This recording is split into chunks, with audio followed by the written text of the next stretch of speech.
السلام عليكم ورحمة الله وبركاته.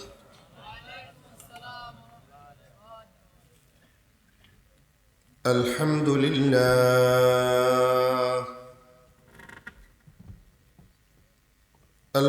لله نحمده ونستعينه ونستغفره ونؤمن به ونتوكل عليه ونعوذ بالله من شرور أنفسنا ومن سيئات أعمالنا. من يهده الله فلا مضل له ومن يضلله فلا هادي له. ونشهد أن لا إله إلا الله وحده لا شريك له. ونشهد أن سيدنا وسندنا وشفيعنا وحبيبنا وأولانا ومولانا محمدا عبده ورسوله صلى الله تعالى عليه وعلى آله وأصحابه وبارك وسلم. أما بعد فأعوذ بالله من الشيطان الرجيم.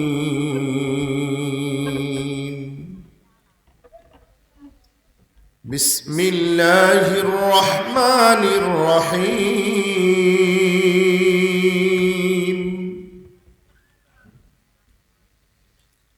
لقد كان لكم في رسول الله أسوة حسنة لمن كان يرجو الله واليوم الآخر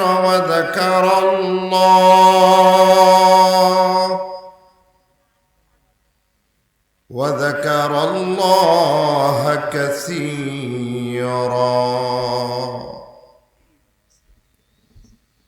وقال الله تعالى في موضع آخر: وإنك لعلى خلق عظيم.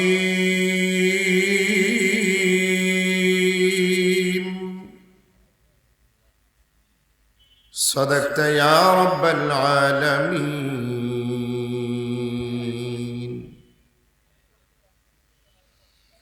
وعن عبد الله بن السلام رضي الله تعالى عنه قال: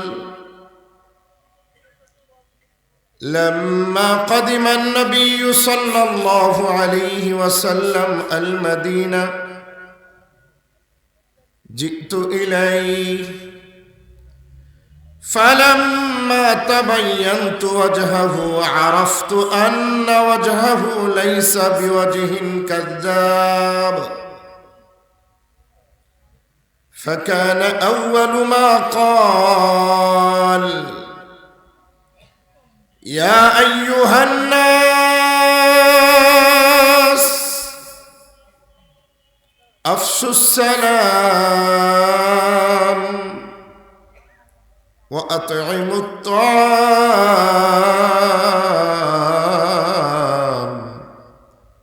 وصلوا الأرحام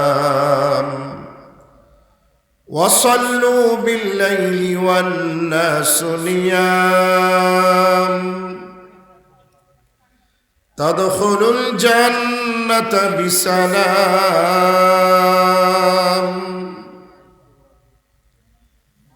وقال النبي الأمي صلى الله عليه وسلم: أول ما يحاسب به العبد يوم القيامة الصلاة. وعن عبد الله بن عمرو رضي الله تعالى عنه قال قال رسول الله صلى الله عليه وسلم الدنيا كلها متاع وخير متاع الدنيا المرأة الصالحة أو كما قال عليه الصلاة والسلام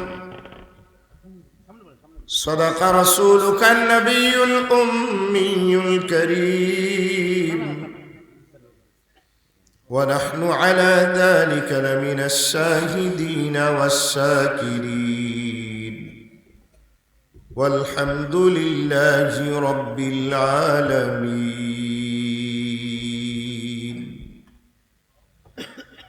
نفس الفداء لقبر أنت ساكنه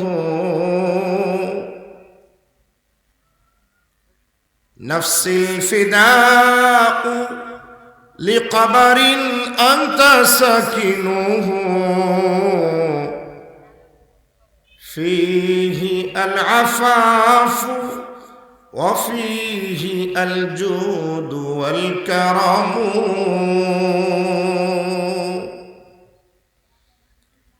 مولاي صل وسلم دائما أبدا مولاي صل وسلم دائما أبدا على حبيبك خير الخلق كلهم على نبيك خير الخلق كلهم আমার সাথে আওয়াজ করে জবান খুলে মহব্বতের সকলে যে দরুদ শরীফ আমরা নামাজের মধ্যে পড়ে থাকি একটু আওয়াজ করে কেউ জবান বন্ধ না রাখি সকলে পড়ি আল্লাহুম্মা সাল্লি আলা মুহাম্মাদিন ওয়া আলা আলি মুহাম্মাদ কামা সাল্লাইতা আলা ইব্রাহিম ওয়া আলা আলি ইব্রাহিম ইন্নাকা হামিদুম মাজিদ اللهم بارك على محمد وعلى آل محمد كما باركت على إبراهيم وعلى آل إبراهيم إنك حميد مجيد কবে জানি ঢাকা শিবে এইবারই ঘর সারিতে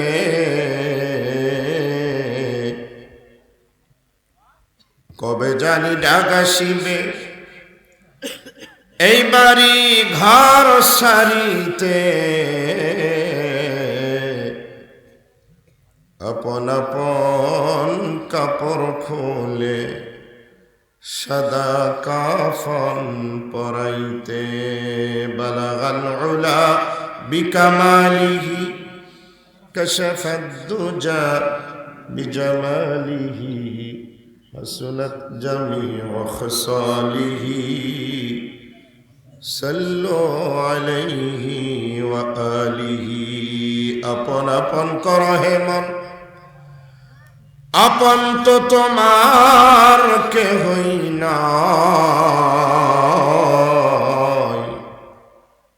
যিনি তোমার অতি আপন শুয়ে আছেন মদিনায় বালাগাল উলা বিকামালিহি কাশাফাদ দুজা বিজামালিহি حسنت جميع خصاله صلوا عليه وآله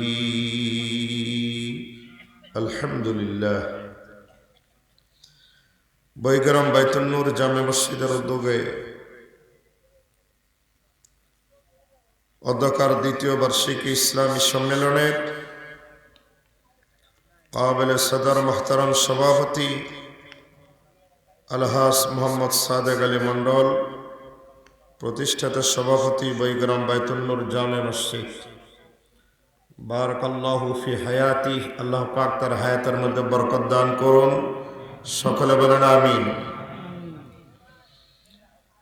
আজকের মাহফিলের প্রধান অতিথি জনাব মোহাম্মদ হারুনুর রশিদ হারুন ভাই, চেয়ারম্যান উপজেলা পরিষদ হাকিমপুর,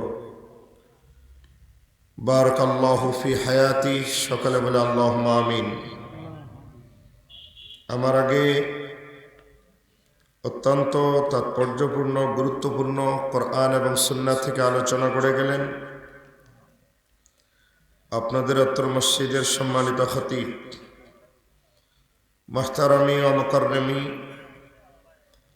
হযরতুল আল্লাম হাফেজ মাওলানা মুফতি খুবাইব রাজি কক্সবাজার, আতালাল্লাহু উমরাহু ওয়া যাদা ইলমাহ। সকলে বলে আল্লাহুম্মা আমিন। মুহাদ্দিস জামিয়া আজিজিয়া হেলি মাদ্রাসা। তারও আগে অল্প সময়ে অত্যন্ত চমৎকার আলোচনা করেছেন আজকের মাহফিলের তৃতীয় আলোচক হাফেজ মাওলানা মুফতি মোহাম্মদ নুরুল করিম কাসেমি চাটগামি, আতালাল্লাহু উমরাহু ওয়া যাদা ইলমাহ। সকলে বলে আল্লাহুম্মা আমিন। মুহাদ্দিস জামিয়া আজিজিয়া হেলি মাদ্রাসা। আজকে মাহফিলের যোগ্য পরিচালক মুহতারামি ও মুকাররমি হযরতুল আল্লাম মাওলানা মুফতি হারুন মাজহারি, বারাকাল্লাহু ফি হায়াতি। আজকের এই মাহফিলে যার নাম না নিলে নয়, পোস্টারের শুরু থেকে শেষ পর্যন্ত কোথাও যার নাম নেই, আমি যার মাধ্যমে আজকের আপনাদের এই মাহফিলে দাওয়াত গ্রহণ করেছি, উত্তরবঙ্গ আমাদের যে কয়েকটি ঐতিহ্যবাহী প্রতিষ্ঠান আছে, তন্মধ্যে প্রাচীন একটি প্রতিষ্ঠান আপনাদের বাংলাহিলি জামিয়া আজিজিয়া মাদ্রাসা। অত্র জামিয়ার সুযোগ্য ও সুদক্ষ নাজিমে তালিমাত এবং শাইখুল হাদিস উস্তাজুল আসাতিজা উস্তাদি আল মুকাররম হযরতুল আল্লাম আলহাজ মাওলানা তৈয়ব সাহেব দামাত ফয়ুজুহ, আল্লাহ তাআলা তার হায়াতে, তার আমলে, তার কর্মে আল্লাহ তাআলা যেন বরকত দান করেন। সকলে একটু জবান খুলে আওয়াজ করে পড়ে আল্লাহুম্মা আমিন। উপস্থিত দেগার মুআজ্জাজ মুহতারাম হযরত উলামা ইকরাম, মুরব্বিয়ানে আযম, সমবেত ব্রাদারানে ইসলাম, পর্দার অন্তরালে অবস্থানরত আবেদা জাহেদা আমার মা ও বোনেরা,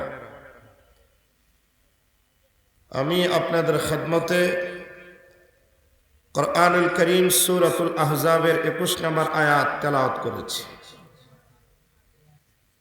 সূরাতুল কলমের 4 নম্বর ছোট্ট একটা আয়াতও আমি তেলাওয়াত করেছি। প্যারা নবী জনাবে মুহাম্মদুর রাসূলুল্লাহ সাল্লাল্লাহু আলাইহি ওয়াসাল্লামের পবিত্র বাণী আহাদিসে মোবারকা হতে কয়েকটি হাদিস আমি আপনাদের খেদমতে পেশ করেছি। আল্লাহ তাআলা যদি তৌফিক এনায়েত করেন, অল্প সময়ে অল্প কিছু কথা বলার নিয়তে স্টেজে আসছি। আল্লাহ যেন আমলের নিয়তে বলার এবং শ্রবণ করবার তৌফিক আমাদের সকলকে দান করেন। আরেকবার বলে আল্লাহুম্মা আমিন। আলোচনার শুরুতেই সেই মহিয়ান গরিয়ান আল্লাহ তাআলার আলিশান দরবারে কালিমাতুশ শুকর আদায় করছি যে আল্লাহ পাক আপনাকে আমাকে আজকের এই মুহূর্তে শারীরিকভাবে সুস্থ রেখে জাগতিক সব ধরনের কর্মব্যস্ততা থেকে ফারেক করে কোরআনুল কারীমের নিসবতে উলামা কেরামের সহবতে অধ্যকার আজকের ইসলামী সম্মেলনে প্যান্ডেলের নিচে সামিয়ানার নিচে যে আল্লাহ তাআলা আসার বসার সুন্দর এক পরিবেশ আল্লাহ তাআলা আমাদেরকে দান করলেন, সে মহান মাবুদের আলিশান দরবারে আল্লাহ পাকের শেখানো ভাষায় আমরা আমাদের কণ্ঠটাকে উজাড় করে দিয়ে উঁচু আওয়াজে মহাব্বতে সকলে একবার পড়ে আলহামদুলিল্লাহ। আর একটু আস্তে করে বলি আলহামদুলিল্লাহ, আর একটু আস্তে হবে আলহামদুলিল্লাহ। আমি বলি আস্তে, আপনারা বলেন জোরে, তার মানে বলাটা জোরেই উচিত ছিল। আচ্ছা, আল্লাহর প্রশংসা করলে আমাদের লাভ না লস? বেশি না কম? কত বেশি কেউ বলতে পারবেন? এত বেশি যেটা কোনো মেপে কাউকে দেখানো যাবে না, সম্ভব। আল্লাহর প্রশংসা করব না কেন? নভমণ্ডলে ভূমণ্ডলে তার যত সৃষ্টিজীব আমরা দেখি বা না দেখি সবগুলোই তার প্রশংসা আদায় করে। আর আমাদেরকে আল্লাহ তাআলা সৃষ্টির সেরা আশরাফুল মখলুকাত মানুষ বানালেন, আমরা যদি তার প্রশংসা আদায় না করি তাহলে কি এটা নাশুকরিয়া হয় না? কি বলেন, নাশুকরিয়া হয় না? এজন্যই মানুষ হিসাবে জীবন ব্যবস্থাপনা যে কিতাব, যে গ্রন্থ আল্লাহ পাক আমাদের জন্য নাজিল করেছেন, এই গ্রন্থে 114 খানা সূরা আছে। প্রথম সূরাটার নাম হলো সূরাতুল, আওয়াজ করে বলেন সূরাতুল ফাতিহার একবারে প্রথম যে আয়াত, আল্লাহ বলছেন নামাজ কায়েম করো। কি বলছেন? হ্যাঁ, ওই যে দেখেন নামাজ কায়েম করার কথা বলছে। আমি কি বলতেছি ভালো মন্দ বুঝারও এতটুকু জ্ঞান থাকতে হবে। সূরাতুল ফাতিহার যে একবারে প্রথম আয়াত, এই আয়াতে আল্লাহ তাআলা হজ আদায় করো এই কথা বলেছেন। বলেন একটু আওয়াজ করে, জি না না।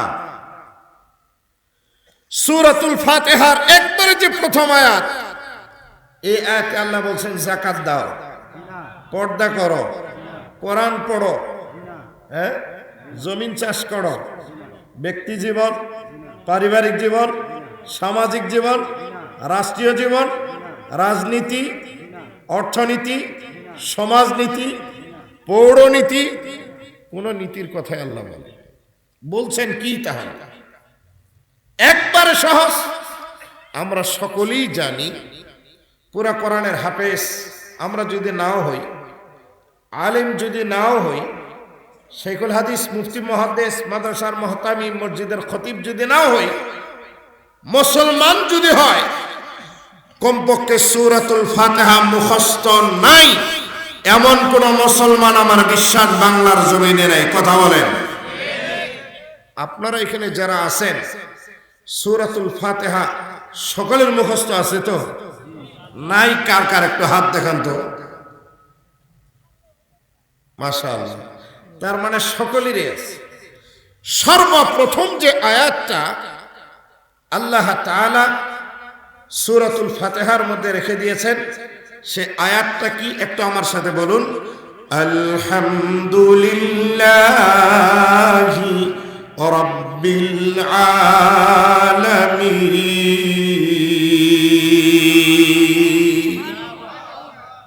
সকল প্রশংসা সে মহান আল্লাহর জন্য, যিনি বিশ্ব জগতের প্রতিপালক। এই আয়াতে প্রথম শব্দ আলহামদু, মাসদার, ইসিম, অর্থ হলো প্রশংসা।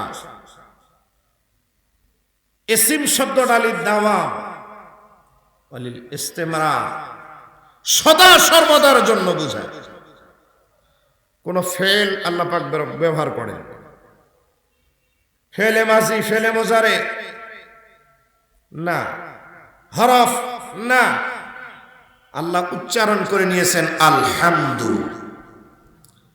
শুধু প্রশংসা না, সকল প্রশংসা একমাত্র দাবিদার, হকদার, পাওয়ার মতো যোগ্যতা রাখে। আওয়াজ করে বলেন কে? আর একটু আওয়াজ করে বলতে হবে কে? আর একটু জবান খুলে কে? জোরে বলেন আলহামদুলিল্লাহ। এই শব্দটা আলহামদুলিল্লাহ বলাটা হাদিস শরীফের মধ্যে আসছে, আফজালুদ দুআ আলহামদুলিল্লাহ, সর্বোত্তম দোয়া মুনাজাত হলো আলহামদুলিল্লাহ বলা। সুখে দুঃখে সর্ব অবস্থায় যারা আলহামদুলিল্লাহ পাঠ করবে তাদের পুরস্কার হলো ময়দানে মাহশরে আল্লাহ পাক সবার আগে তাদেরকে জান্নাতে যাওয়ার জন্য আহ্বান করবেন। জোরে জোরে বলুন সুবহানাল্লাহ। قال رسول الله صلى الله عليه وسلم أول من يدعى إلى الجنة الذين يحمدون الله في السراء والضراء। আল্লাহর হাবিব বলেন, সর্বপ্রথম তাদেরকে জান্নাতে যাওয়ার জন্য আহ্বান করা হবে যারা সুখে দুঃখে প্রতিটা মুহূর্তে প্রশংসা করতে একমাত্র কার? এই যে লং টাইম, প্রায় 1.5 থেকে 2 বছর একটা ভাইরাস গেল, এই ভাইরাসটা সকলের জানা আছে তো? কি নাম এই ভাইরাসের নাম? করোনা। করোনা এই ভাইরাসে কত লোককে যে নিয়ে চলে গেছে, ভাইরাস ছাড়াও যে কতজন বিদায় নিয়ে চলে গেছে। তো আল্লাহ পাক মৃতদের কাতারে শামিল না করে আপনাকে আমাকে জীবিতদের কাতারে যে এখনো রাখছেন, আমরা যে জীবিত আছি এই জন্য আরেকবার বলেন খুশি না বেজার? আওয়াজ করে বলতে হবে খুশি না বেজার? খুশি হয়ে থাকলে আরেকবার আলহামদুলিল্লাহ। আওয়াজ বাড়ান। হুজুর এত আলহামদুলিল্লাহ পড়াচ্ছেন আজকে, কারণটা কি? এই ভাই, এই মাহফিল শেষ করে 4 দোকানে গেলে, বাসা বাড়িতে গেলে, অফিসে গেলে, দোকানপাটে গেলে, আমি জানি তখন আর এতবার আলহামদুলিল্লাহ বলবেন। তাহলে যে সামিয়ানার নিচে আসলে কর্তৃপক্ষ এত সুন্দর আয়োজন করলো, এত টাকা খরচ করলো কিছু সওয়াব কামানোর জন্যই তো, তাই না? এখানে আসে যদি কিছু না পাওয়া যায় তাহলে আসে লাভটা কি বলেন? আল্লাহ পাক যত নিয়ামত আপনাকে আমাকে দান করেছেন, সব থেকে দামি নিয়ামত তার নাম হলো শারীরিক সুস্থতা। গাড়ি আছে, বাড়ি আছে, সুন্দরী নারী আপনার এক কিংবা একাধিক আছে, টাকা পয়সার অভাব নাই, চাকর বাকর, আপনার পিএস সচিব, যেদিকে যাবেন রাহবা, সহযোগী, পিছনে ড্রাইভার, সব আপনার আছে, ভালো খানার ইন্তজাম আপনার সামনে আছে। শুধু আপনার একটা জিনিস নাই, সেটা হলো শরীরটা সুস্থ না। বলেন তো এত সব কি ভালো লাগবে? ভালো লাগবে? আমাকে নিয়ে আসছেন, আপনারাও আসছেন, সকলে, কেউ স্টেজে, কেউ চেয়ারে, কেউ সামনে, অনেকে পর্দার অন্তরালে, সবাই আশা করছেন আজকে হুজুর এমন ওয়াজ করবে, করে আমাদেরকে ধন্য করে যাবেন, আমাদেরকে মুগ্ধ করাবেন, আমল করি আর না করি। এখন তো ওয়াজ মাহফিলগুলো এইরকমই, কিছুক্ষণ গান, কিছুক্ষণ ছন্দ, কিছুক্ষণ হাসানো, কিছুক্ষণ কাঁদানো, ঝাঁকানো, কাউকে বাস দেওয়া, কাউকে চেয়ারে তোলা, কাউকে নামানো, মাহফিলের যে সৌন্দর্যতা সব শেষ হয়ে গেছে। আমি আসছি অল্প সময়ের জন্য, সবকিছু ঠিকঠাক, আমার শরীরটা যদি অসুস্থ হয়, আমি যদি নার্ভাস ফিল করি, শারীরিক সুস্থতা যদি আমার আল্লাহ তাআলা কেড়ে নেন, তাহলে আমাকেও আপনাদের মাঝে বসে থাকাটা কিন্তু ভালো লাগবে। বুখারী শরীফ 2য় খণ্ডে হাদিস কেন আসছে, হাদিসের রাবি আব্দুল্লাহ বিন আব্বাস রাদিয়াল্লাহু তাআলা আনহু তিনি বলেন, আমার নবীজি বলেছেন, নি'মাতানি মাকবুনুন ফীহিমা কাসীরুম মিনান নাস, আস-সিহহাতু ওয়াল ফারাগ। দুটো নেয়ামত, অধিকাংশ মানুষ এই নেয়ামতের কদরদানি করে না, মূল্যায়ন করে না। যখন হাতছাড়া হয়ে যায় তখন কষ্ট হয়, কিন্তু কোনো লাভ হয়। একটা হলো শারীরিক সুস্থতা, শরীর যখন অসুস্থ হয়, খেতে পারে না, বলতে পারে না, এখন আর আরামে ঘুমাতে পারে না, তখন মনে হয় শরীর সুস্থতার যে কত দাম। আরেকটা হলো ওয়াল ফারাক, কর্মব্যস্ততা না থাকা, ফ্রি থাকা।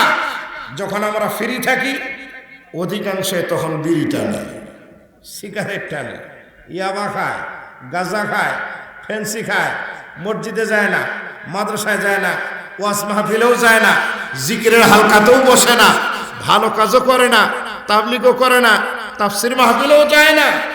ফ্রি যখন থাক, প্রবাদ আছে, সুখে থাকলে ভূতে কিলায়। আর যখন বিপদে পড়ে তখন দেখবেন সুবহানাল্লাহ আলহামদুলিল্লাহ বলতে বলতে মুখে ফেনা তোলে। কথা বলেন ঠিক না ঠিক? প্রায় বাড়িগুলোতে না বাবাজি নামাজ পড়ে, না বৃদ্ধা মা নামাজ পড়ে, না আমার বোন পড়ে, না ভাগ্নি পড়ে, না ভাস্তি পড়ে। পুরা বাড়িতে রং তামাশা, না আছে আল্লাহ, না আছে রসুল। হঠাৎ যখন কেউ হার্ট অ্যাটাক করে কিংবা স্ট্রোক করে, দেখবেন মুহূর্তের ভিতরে চিত্র চেঞ্জ। ঠিক না? এখন জায়নামাজ বিছায়, উজু করে 500 দানার তসবিহ হাতে নেয়, পীর সাহেব নিয়ে জপতে থাকে। জপে কার নাম? আল্লাহ বলে আমি পারি। সুস্থ অবস্থায় আমারে তো তুই ডাকবি না, তোর কাউকে বিপদে ফালায়া তোর জবান দিয়ে আল্লাহ শব্দ তুলে নিব, এখন আর কোনো মোল্লা মৌলবি ভাড়া করা লাগবে না। আল্লাহ পারে। কর্মব্যস্ততা না থাকা, এটা বিশাল বড় একটা নেয়ামত। সম্মানিত হাজিরিন, আল্লাহ যে আমাদেরকে সুস্থ রাখলেন, এই শারীরিক সুস্থতা, এটা আমার আল্লাহর দেওয়া কত বড় একটা নেয়ামত। যারা করোনায় আক্রান্ত হয়েছিল, বাবা পজিটিভ, দেখবেন ছেলে যায়নি, মেয়ে যায়নি, স্ত্রী যায়নি, এমনও হয়েছে মরছে, গোসলে লোক নেই, কাফনে লোক নেই, দাফনে লোক নেই, জানাজাতে তার লোক নাই, পলিথিনে মুড়ায়া দূর থেকে ধাক্কা দিয়া গণকবর দেওয়া হয়েছে। আর অনেকগুলো তো জানাজা ছাড়াই গণকবর করা হয়েছে। আওয়াজ দিবেন ঠিক না ঠিক? এই করোনা দেওয়ার পরেও, ভাইরাস দেওয়ার পরেও আমাদের শিক্ষা হয় না। শিক্ষা হবে কবে? আল্লাহ যে সুস্থ রাখছে, এই যে এতবার আলহামদুলিল্লাহ বললাম, টাটকা লাভ হলো সুস্থতার নেয়ামত আমার আল্লাহ আরো বাড়িয়ে দিবে। তো শারীরিক সুস্থতা আল্লাহ যদি বাড়িয়ে দেয়, বাড়তি যদি হয়, বাড়তি তো আমরা সকলেই চাই, কমতি কেউ চাই না। ছোট্ট একটা বাচ্চা, এও বড় হতে চায়, কি বলেন চায় না? ছোট একজন রাজনীতিবিদ বড় হতে চায়, ছোট একজন ব্যবসায়িক বড় হতে চায়, সাধারণ একজন খেলোয়াড় আন্তর্জাতিক মানের খেলোয়াড় হতে চায়, ছোট ছোট ওয়াজের বক্তা এও বড় হতে চায়। একবারে ও খ্যাত, সেও খ্যাতি অর্জন করতে চায়, ভাইরাল হতে চায়। যেমন পুরুষেরা চায়, মহিলারাও চায়। শুধু চায় না হিজড়াগুলো, নাকি সকলেই চায়। হিজড়া নির্বাচন করে যদি চেয়ারম্যান হতে পারে, তার কি কখনো শখ হয় না যে আমি একটু উপরে যাব? এ ভাই, সকলেই চায়, কেউ চায় না ছোট হই। সকলের মন চায় বড় হতে, সকলের একটা টার্গেট বাড়ো, কমে না যায়। তো সকলেই তো বাড়াতে চাই, নিয়ামত বাড়বে কৃতজ্ঞতা আদায়ের কারণে। আল্লাহ পাকের ওয়াদা, আল্লাহ কখনো ওয়াদা মিস করেন না। কথা বলেন ঠিক? বাবা ছেলেকে দিবে, মেয়েকে দিবে, ওয়াদা করছে, মিস করে। স্বামী স্ত্রীকে দিবে, ওয়াদা করছে, মিস করে। মেম্বার, চেয়ারম্যান, এমপি, মন্ত্রী জনগণকে দিবে, ওয়াদা করেছিল, মিস করে। অনেক সময় পীর সাহেবেরও মিস করে, ইমাম সাহেবও মিস করে। কিন্তু আল্লাহ পাক যে ওয়াদা করেছেন অতীতেও মিস হয় নাই, এখনো হচ্ছে না, আগামী দিনও হওয়ার কোনো সম্ভাবনা। আল্লাহ পাক বলেন, নিয়ামত পাওয়ার পরে যদি আমার বান্দারা নিয়ামতের কৃতজ্ঞতা আদায় করে, আমি আল্লাহ তাআলা তাদের নিয়ামত অবশ্যই অবশ্যই বাড়িয়ে দিব। লা ইন শাকারতুম লা আযীদান্নাকুম ওয়া লা ইন কাফারতুম ইন্না আযাবি লাশাদীদ। আল্লাহ রাব্বুল আলামিন বলেন, আমার দেওয়া নিয়ামত পাওয়ার পরে আমার বান্দা বান্দি যদি কৃতজ্ঞতা আদায় করে, আমি আল্লাহ তাআলা আমার বান্দা বান্দির নিয়ামত হাজার হাজার গুণে বৃদ্ধি করে দেব। জোরে বলুন সুবহানাল্লাহ। পক্ষান্তরে নিয়ামত পাওয়ার পরে যদি নিয়ামতের কদরদানি না করে, কৃতজ্ঞতা আদায় না করে, শুকরিয়া আদায় না করে, না জবান দিয়ে, না হাত দিয়ে, না পা দিয়ে, না জিহ্বা দিয়ে, না কলব দিয়ে, না মাথা দিয়ে, না অর্থ দিয়ে, না সময় দিয়ে, সময় ব্যয় করে নামাজ পড়ে না, অর্থ ব্যয় করে যাকাত দেয় না, হজ করে না, অর্থ দিয়ে কুরবানি দেয় না, মসজিদ মাদ্রাসায় দান করে না, শরীর সুস্থ থাকলে মাহফিলে যায় না, আমি আল্লাহর নাম নেয় না, নিয়ামত পাওয়ার পরেও যদি বান্দা কৃতজ্ঞতা আদায় না করে, আমার আল্লাহ বলেন নিয়ামত আমি ছিনিয়ে নিব এবং তাকে কঠোর শাস্তির সম্মুখীন আমি আল্লাহ তাআলা করব। জোরে জোরে বলুন নাউযুবিল্লাহ। আর আল্লাহর আযাব বড় কঠিন, কারণ আল্লাহ ধরে ধরে ধরে না, যাকে একবার ধরে তাকে, এ ভাই বলেন, তাকে আল্লাহ, আল্লাহ যাকে ধরে ছাড়ে না, ধরে ধরে ধরে না, ধরলে তিনি বলেন, ধরলে তিনি ইন্না আযাবি লাশাদীদ। দুনিয়াতেই সিম্পল দেখায়, আখিরাতেরটা তো পড়ে রাখে। কত জনের পদ পদবি ক্ষমতা, বউ বাচ্চা, নারী গাড়ি, ফুলের মালা সব আউট। এখন জুতার মালা নসিবে জুটে আছে না নাই? নিয়ামত পাওয়ার পরে কদরদানি না করলে কপালে ঝাড়ুর বাড়ি আছে, জুতার বাড়ি আছে, কিচ্ছুই থাকবে না।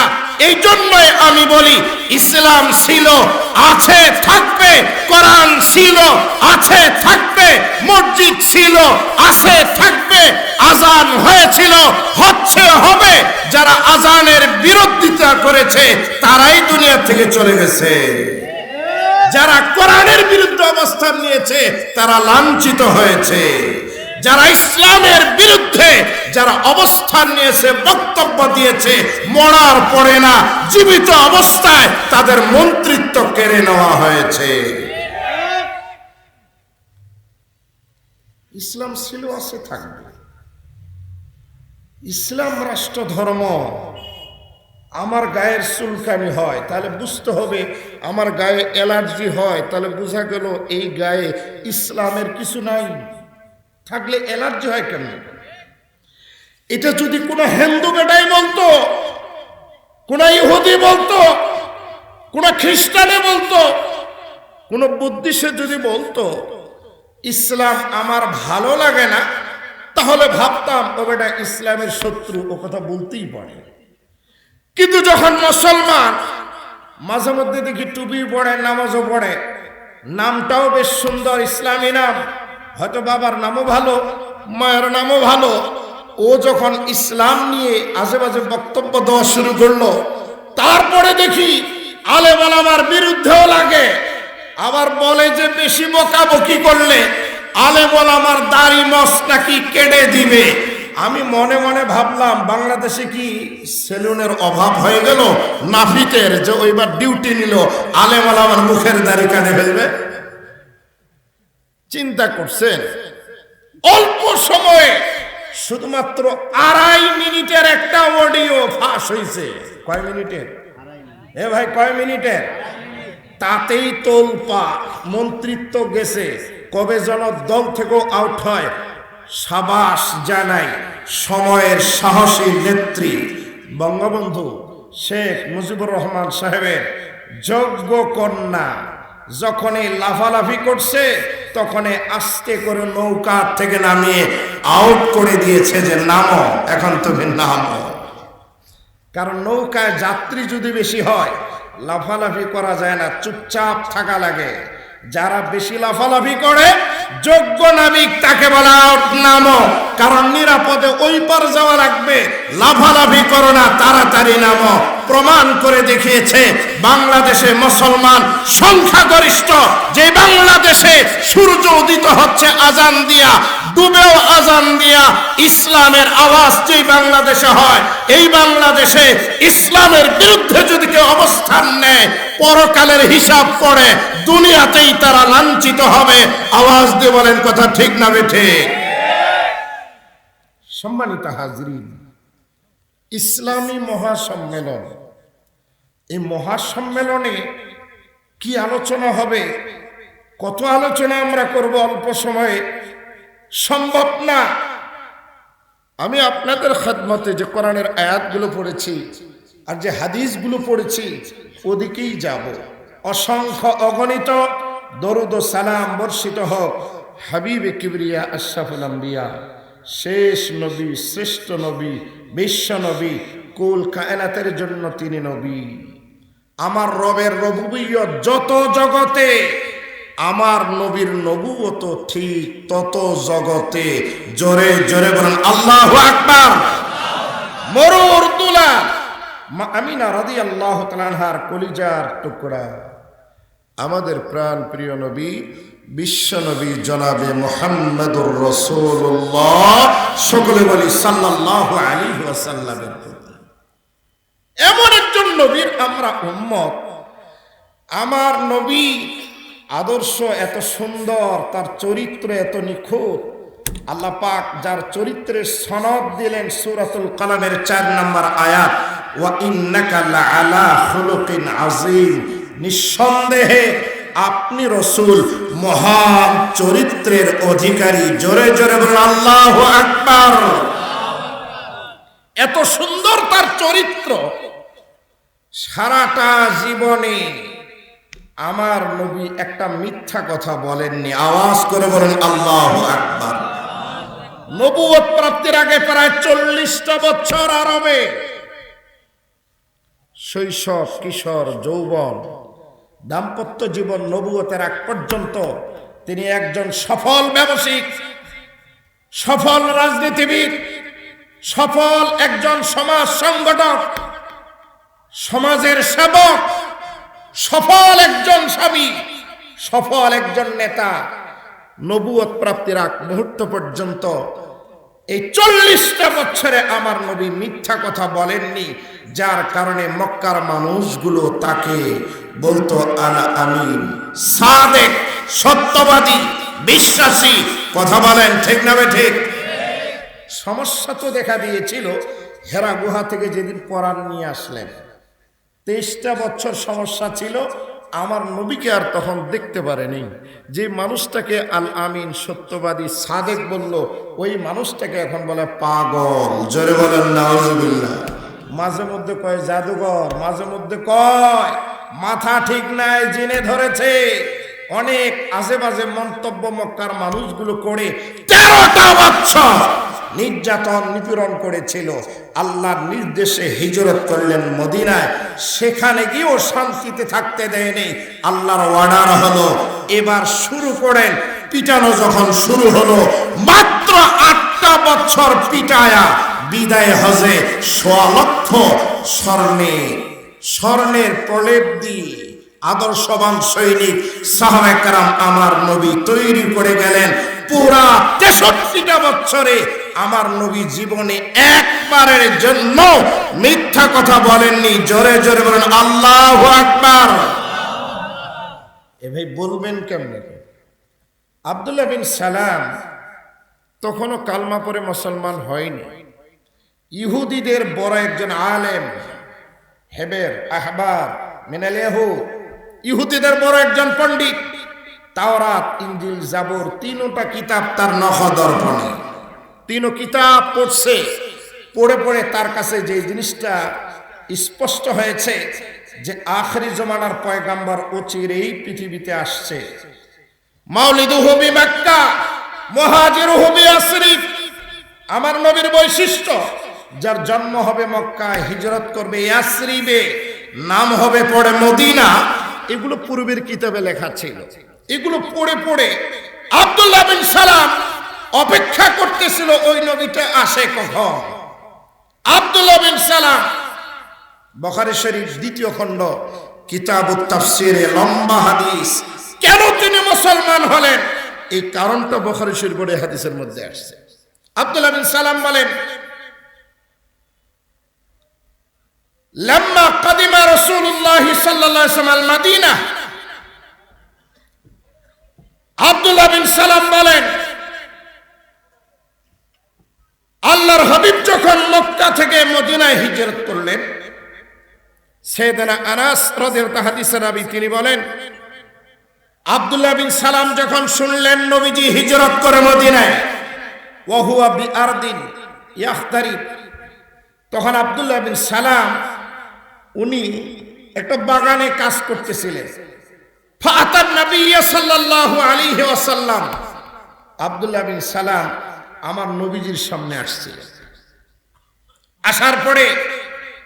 আসার পরে আমার নবীর চেহারা যখন দেখছেন, এই হাদিসটা তিরমিজি শরীফের মধ্যে আসছে যেটা আমি পাঠ করছি। আব্দুল্লাহ বিন সালাম বলেন, লাম্মা কাদিমান নবী সাল্লাল্লাহু আলাইহি ওয়াসাল্লাম মদিনা জিতু ইলাই, হুজুর যখন মক্কা থেকে মদিনা আসলেন আমি তার কাছে গেলাম। ফালাম্মা তাবায়্যানতু ওয়াজহা, আমি যখন মুহাম্মদ বিন আব্দুল্লাহ চেহারা দেখলাম, আরাফতু আন্না ওয়াজহাহু লাইসা বিওয়াজহিন কাযযাব, আমি চেহারা দেখেই বুঝতে পারছি এই মানুষটা কোনোদিন মিথ্যা নবী হতে পারে না। জোরে জোরে বলেন আল্লাহু আকবার। চেহারা দেখেই বুঝছে যে আমার নবী কি নয়, মিথ্যা নবী। আব্দুল্লাহ বিন সালাম বলেন, ফাকানা আউয়ালু মা ক্বাল, আমি মুহাম্মদ বিন আব্দুল্লাহকে যা বলতে শুনেছি সর্বপ্রথম আমার নবীজি বলেছেন, ইয়া আইয়ুহান নাস, ও মানুষ সকল, আফশুস সালাম, পরস্পর বেশি সালাম আদান প্রদান করো। ওয়া আতিমুত তুআম, খানা খাওয়াও। ওয়াসিলুল আরহাম, আত্মীয়তার সম্পর্ক ঠিক রাখো। ওয়াসাল্লু বিল্লাইল ওয়ান নাসু নিয়াম, রাতের অন্ধকারে নামাজে দাঁড়াও যখন সব মানুষ ঘুমের ঘরে। তাদখুলুল জান্নাতা বিসালাম, আল্লাহর হাবিব বলেন এই 4 আমল যে করবে নিরাপদে সে আল্লাহর জান্নাতের মেহমান বনবে। জোরে জোরে বলেন সুবহানাল্লাহ। আব্দুল্লাহ বিন সালাম বলেন, আল্লাহর হাবিব মক্কা থেকে হিজরত করে যখন মদিনায় আসলেন, আমি তখন মদিনার এক খেজুর বাগানে কাজ করি। আমি বিশ্বনবীর কাছে হাজির হলাম। প্রথম গিয়ে বললাম, ইন্নিসা ইলকান সালাস লা ইয়ালামুহুন্না নবী, আমি আপনাকে 3টা প্রশ্ন করব, কোন নবী ছাড়া এই 3 প্রশ্নের উত্তর দিতে পারে নাই, আগামীতেও পারবে না। আপনি মুহাম্মদ বিন আব্দুল্লাহ যদি সত্য নবী হন, অর্থাৎ আপনার নবুয়তের ভিতরে যদি কোনো সন্দেহ না থাকে, তাহলে আপনি আমার 3 প্রশ্নের জবাব কমপ্লিট দিতে পারবেন। আর যদি আপনি কমপ্লিট ভাবে 3টা প্রশ্নের জবাব না দিতে পারেন, তাহলে আপনি নবী নন। আল্লাহর হাবিব প্যারা নবী বিশ্ব নবী বললেন, আব্দুল্লাহ বিন সালাম তোমার তিনটা প্রশ্ন কি, তুমি কি একটু করবা? আব্দুল্লাহ বিন সালাম বলেন, হ্যাঁ, করার জন্যই তো এসেছি। আপনার চেহারাও দেখলাম, আপনার চেহারা মিথ্যা নবীর কোনো ছাপ নাই, সত্য নবী তো মনে হয়, নামটাও শুনতে মনে হয় আপনি নবী হবেন। তবে তিন প্রশ্নের জবাব কমপ্লিট না পাওয়া পর্যন্ত আপনাকে নবী মানতে পারি না, আপনার ধর্ম ইসলাম গ্রহণ আমি করতে পারি না। আল্লাহর হাবিব বলেন, বলো তোমার তিনটা প্রশ্ন কি? আব্দুল্লাহ বিন সালাম ডাক দিয়ে বলে, প্রথম প্রশ্ন হলো আম্মা আউয়ালু আশরাতিস সাআ, কিয়ামতের প্রথম আলামতটা কি? আপনি একটু মেহেরবানি করে বলে দেন। আল্লাহর হাবিব ডাক দিয়ে বলে, আব্দুল্লাহ বিন সালাম বলার পরে দ্বিতীয় প্রশ্নটা কি?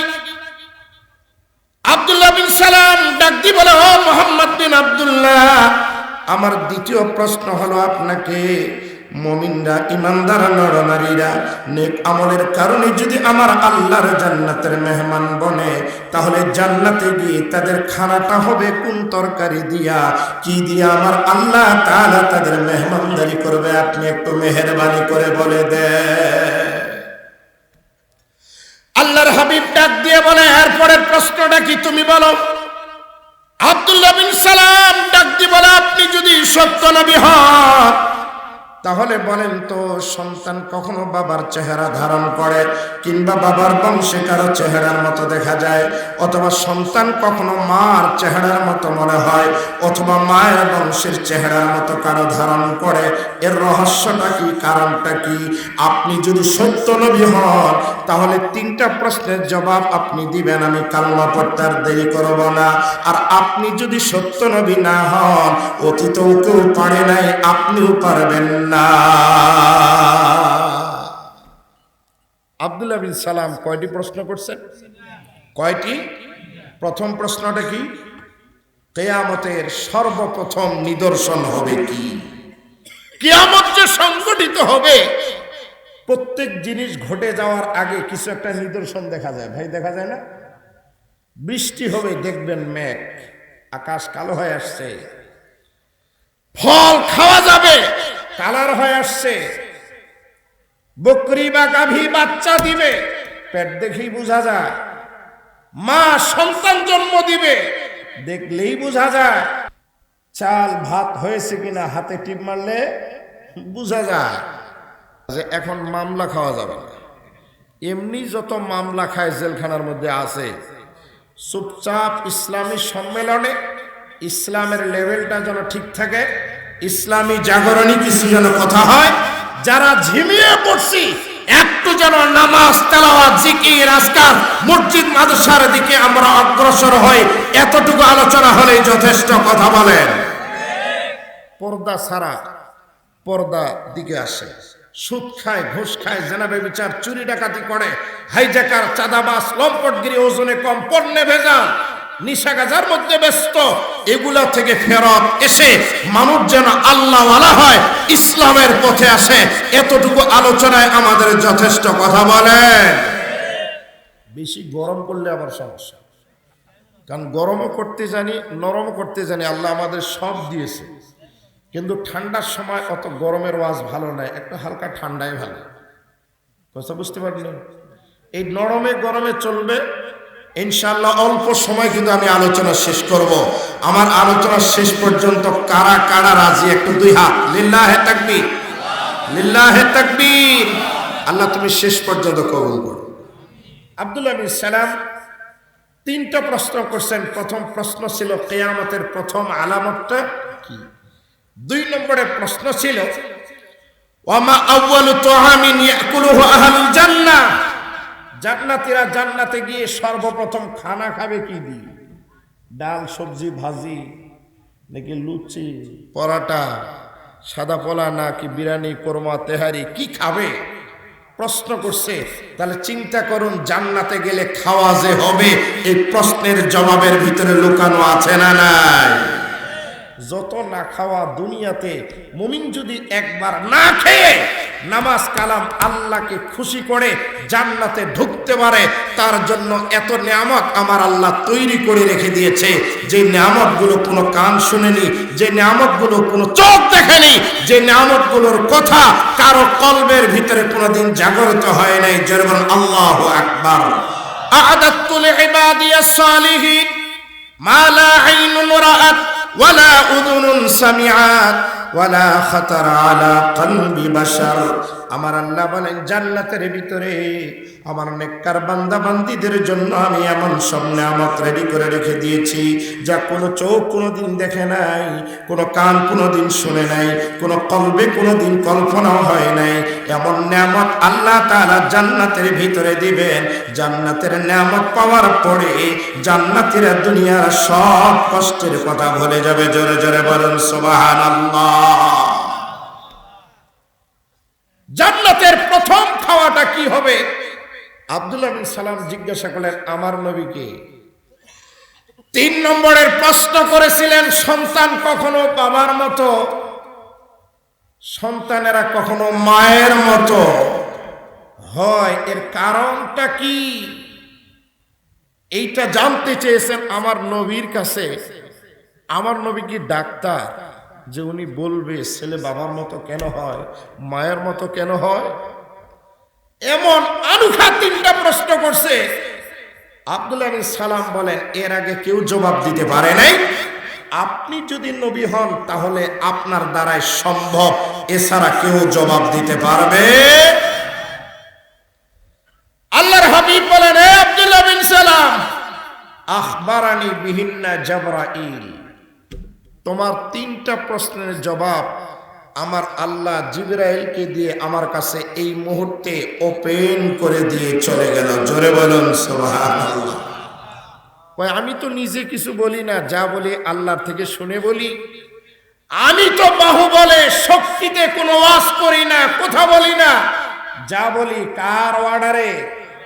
ওয়ামা ইয়ান্তিকু আনিল হাওয়া ইন হুয়া ইল্লা ওয়াহয়ুন ইউহা। আমার নবী কোনো কথা মনে চায় বলেননি, বলতেন না। যা বলতেন ওহির মাধ্যমে বলতেন, আল্লাহ যা বলাতেন আমার নবী তাই বলতেন। জোরে বলেন আল্লাহু আকবার। এই আব্দুল্লাহ বিন সালাম, এই মুহূর্তে জিবরাইল আমাকে বলে গেল। আব্দুল্লাহ বিন সালাম মুখটা একটু ভাঁজ করলেন, মনটা খারাপ। কয় জিবরাইল খবর দিয়ে গেল? কয় হ্যাঁ। হুজুর বললেন তোমার সমস্যাটা কি? আব্দুল্লাহ বিন সালাম কয় যাকা আদুল ইয়াহুদ। এই জিবরাইলের কথা আপনি বলতেছেন? জিবরাইল তো আমরা ইহুদিদের শত্রু, আমরা ইহুদিদের শত্রু, বন্ধু না। কয় তার মানে? কয় মিকাইল মাঝে মধ্যে মেঘমালা ঘুরায়া পানি যখন প্রয়োজন পড়ে পানি দেয়, উনি আমাদের দোস্ত। ইসরাফিল সিংহানি বসে আছে, চুপচাপ আছে, হামলা মামলা আমাদের কিছু করে না, ওটাও আমাদের দোস্ত। আর মাঝে মধ্যে আজরাইল আসে, বুড়াগুলো দুষ্টগুলো নিয়ে যায়, ঝামেলা সাফ করে, এটাও আমাদের দোস্ত। আজরাইল মানে খালি বুড়াগুলাকে নিয়ে যায়, তাই না? যেগুলা বাজে এগুলাকে নিয়ে যায়, ভালোগুলাকে নেয় না। কয় 3টাই ভালো ছিল, কিন্তু জিবরাইল অতটা ভালো না। জোরে বলেন নাউজুবিল্লাহ। হুজুর বলেন হে আব্দুল্লাহ বিন সালাম কারণটা কি? কেন? হাসিয়ার মধ্যে জবাবটা দেওয়া আছে, বুখারী শরীফ মূল বুখারীর মতনে হাসিয়াতে। আব্দুল্লাহ বিন সালাম বলেন এই জিবরাইল মাঝে মধ্যে আল্লাহর থেকে মেসেজ নিয়ে আসতো, আর নবীদেরকে দিয়া আমরা ইহুদিদের বিরুদ্ধে মারামারি করাই নিত, আমাদের অনেক ক্ষতি হয়েছে। এই জন্য শত্রু হলো জিবরাইল। জিবরাইলে মেসেজ নিয়ে আসার পরে আমরা ইহুদিদের উপরে অনেক আযাব গজব আসছে, এই জন্য জিবরাইলকে তেমন আমরা ভালোবাসি না। চুপচাপ বসে থাকেন, ঘরে গিয়ে নাউজুবিল্লাহ বলেন। জোরে বলেন নাউজুবিল্লাহ। কয় আমরা জিবরাইলকে তেমন ভালোবাসি না। আল্লাহ আরেকটা আয়াত নাযিল করে জানিয়ে দিলেন, মান কানা আদুওয়ান লিজিবরাইল ফাইন্নাহু নাযালাহু আলা কলবিক। ও আমার দোস্ত আব্দুল্লাহ বিন সালামকে বলে দেন, যে জিবরাইলকে দুশমন ভাবে সে হলো আমি আল্লাহর দুশমন। জিবরাইল তো নিজে কিছু নিয়ে যায় না, সব তো আমার বাণী আমার পয়গাম্বরদের কাছে নিয়ে যায়, নতুন কোন মেসেজ তো নিয়ে যায়। মুসলমান ভাইরা আমার, আল্লাহর হাবিব বলেন আব্দুল্লাহ বিন সালাম, তিনটা প্রশ্নের জবাব এই মুহূর্তে জিবরাইল দিয়ে গেল, তুমি কি নিবা কিনা বলো। আব্দুল্লাহ বিন সালাম ডাক দিয়ে বলে, মোহাম্মদ বিন আব্দুল্লাহ, প্রশ্ন যেহেতু করেছি, জবাব যদি আপনি সুন্দরভাবে দিতে পারেন তাহলে আমার আর কোনো আপত্তি নেই। আল্লাহর হাবিব ডাক দিয়ে বলে, আব্দুল্লাহ বিন সালাম শোনো, তোমার প্রথম প্রশ্নের জবাব তুমি নিয়ে নাও, আমার থেকে না, আল্লাহর পক্ষ থেকে জিবরাইলের মাধ্যমে আমার আল্লাহ আমাকে জানিয়ে দিয়েছেন, আম্মা আউয়ালু আশরাতিস সাআ ফানারুন তাহশুরুন নাস মিনাল মাশরিকি ইলাল মাগরিব। কিয়ামতের সর্বপ্রথম আলামতটা হলো আল্লাহ পাক পূর্ব দিগন্তে একটা আগুন জ্বালিয়ে দিবেন, ওই আগুনটায় সমস্ত মানুষদেরকে হাঁকায় হাঁকায় একত্রিত করবে এক মাঠের মধ্যে। এই আগুনটাই হলো কিয়ামতের সর্বপ্রথম আলামত। জোরে জোরে বলেন মারহাবা। আব্দুল্লাহ বিন সালাম বলেন, ইয়েস, ঠিক আছে। এতদিন পর্যন্ত কারো কাছে এই জবাব আমি পাই নাই। দ্বিতীয় প্রশ্নের জবাব দেন। আল্লাহর হাবিব বলেন, আব্দুল্লাহ বিন সালাম, দ্বিতীয় প্রশ্নের জবাব যদি তুমি আমার কাছ থেকে নাও তাহলে মনোযোগ দিয়ে শোনো।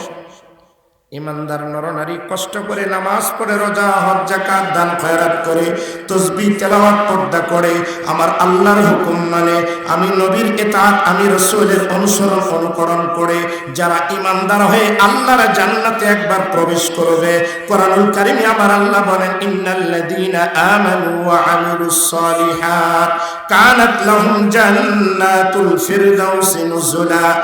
ওই সকল ব্যক্তি যারা ঈমান আনয়ন করবে এবং জীবনে নেক কাজ করবে, নেক কাজ বলতে নামাজ, রোজা, হজ, যাকাত, দান খয়রাত, এগুলো নেক কাজ। মা বাবার খেদমত করা নেক কাজ, সন্তানদের দায় দায়িত্ব আদায় করা নেক কাজ, বিবিদের হক আদায় করা নেক কাজ, আত্মীয় স্বজনের হক আদায় করা নেক কাজ, পাড়া প্রতিবেশীদের খোঁজ খবর নেওয়া নেক কাজ, অসুস্থদের সেবা যত্ন করা নেক কাজ, কেউ বিপদে পড়লে সহযোগিতা করা নেক কাজ, সমাজের উন্নয়নমূলক যতগুলো কাজ এগুলো নেক কাজ। আমার আল্লাহ বলেন, যারা ঈমান আনবে আর নেক কাজ করবে, আমি আল্লাহ ওয়াদা দিলাম তাদেরকে কষ্টের কোনো জায়গা দিব না, বরং জান্নাতুল ফেরদাউস পুরাটাই আমি আল্লাহ তাদের মেহমানদারি স্বরূপ দান করে দিলাম। জান্নাতুল ফেরদাউসে তারা হবে মেহমান। মেহমান আওয়াজ করে বলুন সুবহানাল্লাহ। এই দোস্ত, ভ্যান চালাও, রিকশা চালাও, কুলি, শ্রমিক, গরিব মানুষ, মন খারাপ করে না দোস্ত। যদি ঈমান বানাতে পারো আর আমল যদি ফ্রেশ করতে পারো, কোটিপতি শিল্পপতিরা যাবে পড়ে।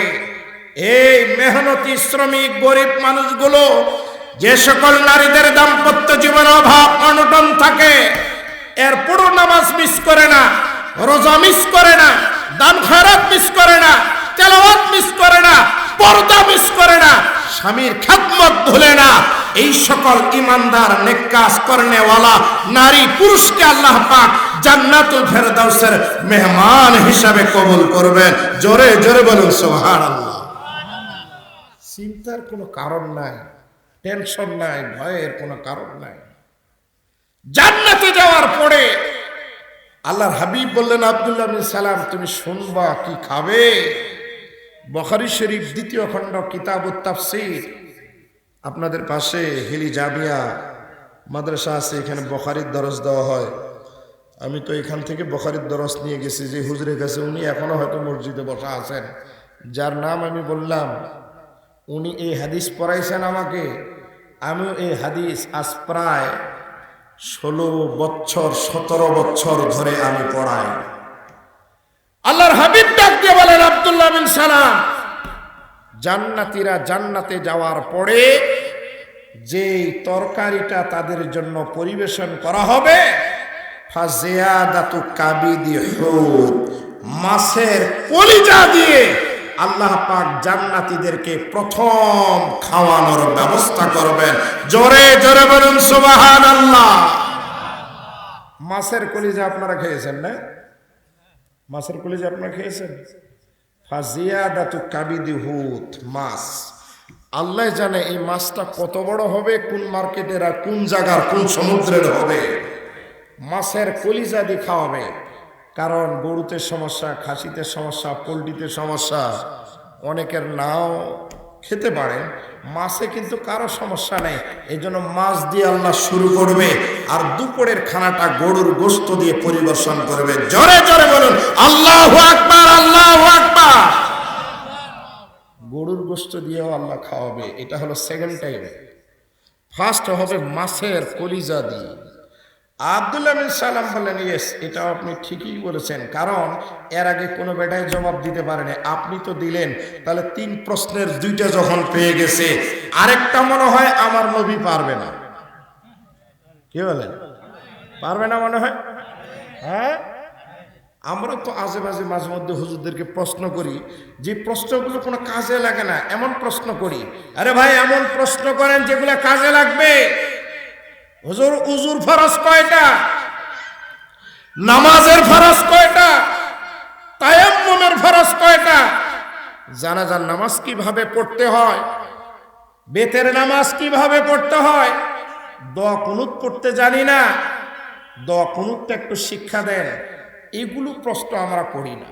হুজুর, আমার এই সম্পদ আছে, কতটুকু যাকাত আসবে একটু বলে দেন। এগুলো আমরা জিজ্ঞাসা করি না। হুজুর, আমি তো বিবাহ করছি, এখন তালাক কিভাবে দিলে কার্যকর হবে, তালাকের মাসলা মাসাইলগুলো আমাকে একটু জানিয়ে দেন। আমার ব্যক্তি, পরিবার, সমাজ, রাষ্ট্র, আমার প্রত্যেক জীবনের প্রত্যেকটা ক্ষেত্রে ইসলামের কি দিক নির্দেশনা ফরমান আছে একটু আমাকে বলে দেন। এগুলো আমরা আলেম ওলামার কাছে জিজ্ঞাসা করি না, আজে বাজে প্রশ্ন জিজ্ঞাসা করি, যেগুলার আগাও থাকে না, মাথাও থাকে না। আর কিছু মানুষ তো এমন আছে, দাড়িওয়ালা টুপিওয়ালা দেখলে খালি টিটকারি মারে, মস্কারি মারে, আর ইয়ার কি করে আজগুবি আজগুবি কিছু প্রশ্ন করে মোল্লা মৌলবীকে ঠেকানোর জন্য। এরকম মানুষ আছে না? না, কাউকে জাগির রাখে না, বাড়িতে জাগির রাখে না। বুড়ার প্রশ্নের জবাব কেউ দিতে পারে না। তাই একদিন এক ছেলে এসছে, দাদা আমাকে জাগির রাখবেন? রাখতে পারি, প্রশ্নের জবাব যদি দিতে পারিস তাহলে। দাদা আপনার প্রশ্ন কি? প্রশ্ন একবারে সহজ, প্রশ্ন একবারে সহজ। তো ওই যে মাটিতে গরু বা বকরি বাঁধার খুঁটা যখন আমরা পুঁতি, মাটি ছিল, বাড়ি মারার কারণে খুঁটাটা নিচে চলে গেল, মাটিটা গেল কই? তো ছেলে বলছে, দাদা এই প্রশ্নের জবাব আবার কঠিন হলো, এটা তো একবারে সহজ। বলছে, আরে তোর পূর্বে কেউ পারেনি, তুই পারবি? পারবো না মানে? বলছে, দাদা এখানে মাটির ছিল ঠিক, যখন খাটা দিয়ে বাড়ি মারছে না, এই মাটিটা অটোমেটিক এখান থেকে ধাক্কা মারে একবারে চট্টগ্রাম, খাগড়াছড়ি, বান্দরবানে গিয়ে ওখানে মাটির পিল বনে গেছে, মাটির পাহাড় তৈরি হয়ে গেছে। এখানে মাটি নেই, ওখানে গিয়ে উঁচা হয়েছে। এখন এই বুড়া চিন্তা করছে, কোথাও তো ঠিক, কারণ ওই পাহাড় আবার মাটির তৈরি হলো কি দিয়ে? ওর কাছে এটা এক মনে হয়েছে। তুই তো একটা পারলি, আর একটা পারবি? দাদা কোন কি প্রশ্ন? আরে এই যে জোনাকি জ্যোৎস্না রাত্রে মিট মিট করে জ্বলে, ওর পিছনে তেলও নাই, মোবিলও নাই, অকটেনও নাই, ফুয়েলও নাই, ফিতাও নাই, সুইচও নাই, এই জলে কেমনে করে? ব্যাটারি তো নাই, 12 ভোল্টেরও নাই, 1 ভোল্টেরও নাই, ছোট ব্যাটারি নেই, জলে কিভাবে? বলছে, দাদা এটা কোনো ব্যাপার হলো? আপনি দেখেন না বাড়িতে ওই যে হারিকেন জ্বালায়, কাজ শেষে গেলে ফু দেয়, তা আগুন ছিল, এখন আগুনটা গেল কই? বলছে, কথা তো ঠিক। বলছে, এই আগুনটা হারিকেন থেকে নিবে আস্তে করে ওই জোনাকির পিছনে গিয়ে জায়গা নিয়েছে, এই জন্য মিটমিট করে গেল। এখন বুড়া কয়, যা তো জবাব তো সেই রকম রে, ঠিক আছে তোরে আমি জায়গায় রাখলাম। আচ্ছা, আমার প্রশ্ন এই যে আপনারা শুনলেন, ছেলে যে জবাব দিল, প্রশ্ন আর জবাবের সাথে কি কোনো মিল আছে? বুড়ার কাছে মিলে গেছে। কথায় আপ গাছ আর কথায় গাম গাছ, কথায় আমেরিকার রকেট আর আম্বিয়ার মার পকেট। বাস যে যেভাবে আমরা আলেম ওলামাকে প্রশ্ন যা করার দরকার তা করি না। ফাসআলু আহলাদ যিকর ইন কুনতুম লা তা'লামুন, যারা জানে তাদেরকে জিজ্ঞাসা করো যদি তোমরা না জানো। তলাবুল ইলমি ফারিদাতুন আলা কুল্লি মুসলিম, প্রত্যেক মুসলমান নরনারীর জন্য ইলম শিক্ষা করা ফরজ। কোন ইলম? ক খ সরু সরা ABCD না, 1 2 3 4 জানুয়ারি ফেব্রুয়ারি মার্চ এপ্রিল একটাও না, এগুলো গরজ। আর কোরআন আর সুন্নাহর ইলম বিদ্যা শিক্ষা করা হলো ফরজ। এই গরজ দুনিয়াতে চলা লাগবে, তাই কোরআন আর সুন্নাহ ইসলামী জ্ঞান যদি কোনো মুসলমানের বাচ্চা না শিখে মরে, এই এক ফরজ তরক করার কারণে ওর কবরে যাওয়ার 7 বারই শুরু হবে। কারণ ওর জীবনের নামাজও শুদ্ধ হয় না, রোজা হয় না, হজ হয় না, যাকাত হয় না, তায়াম্মুম হয় না, তাহাজ্জুদ হয় না, পর্দা হয় না, জিকির হয় না, কিছুই হয় না। মুসলমান ভাইরা আমার, আল্লাহর হাবিব ডাক দিয়ে বলে আব্দুল্লাহ বিন সালাম, দ্বিতীয় নাম্বার প্রশ্নের জবাব তুমি পেয়ে গেছো? আব্দুল্লাহ বিন সালাম বলেন হ্যাঁ পেয়ে গেছি। আল্লাহর হাবিব ডাক দিয়ে বলেন এবার 3 নম্বর প্রশ্নের জবাবটা তুমি মনোযোগ দিয়ে শোনো। আব্দুল্লাহ বিন সালাম ডাক দিয়ে বলে ও মোহাম্মদ বিন আব্দুল্লাহ, কারণ তখনও তো আমার নবীকে নবী হিসেবে স্বীকার করে নাই। আমার নবী ডাক দিয়ে বলে আব্দুল্লাহ বিন সালাম শোনো, স্বামী স্ত্রী যখন শারীরিক সম্পর্ক করতে যায়, ইদা সাবাকা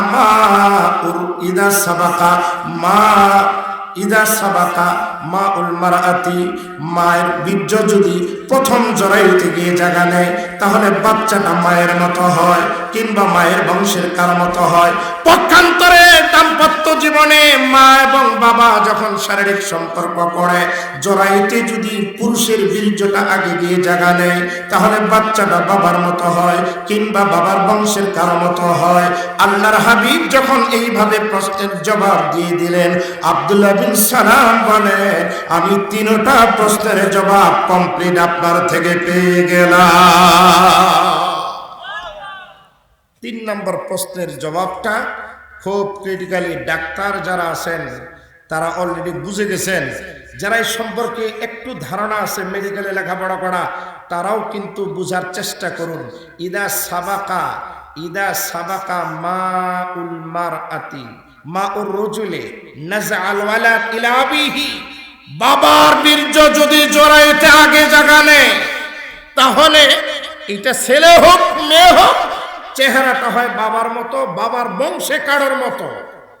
ওয়া ইদা সাবাকা মা উল মারআতি নাজাআত, আর জরায়ুতে যদি মার বীর্য আগে গিয়ে জায়গা নেয়, তাহলে বাচ্চাটার চেহারা হয় মায়ের মতো অথবা মায়ের বংশে কারোর মতো।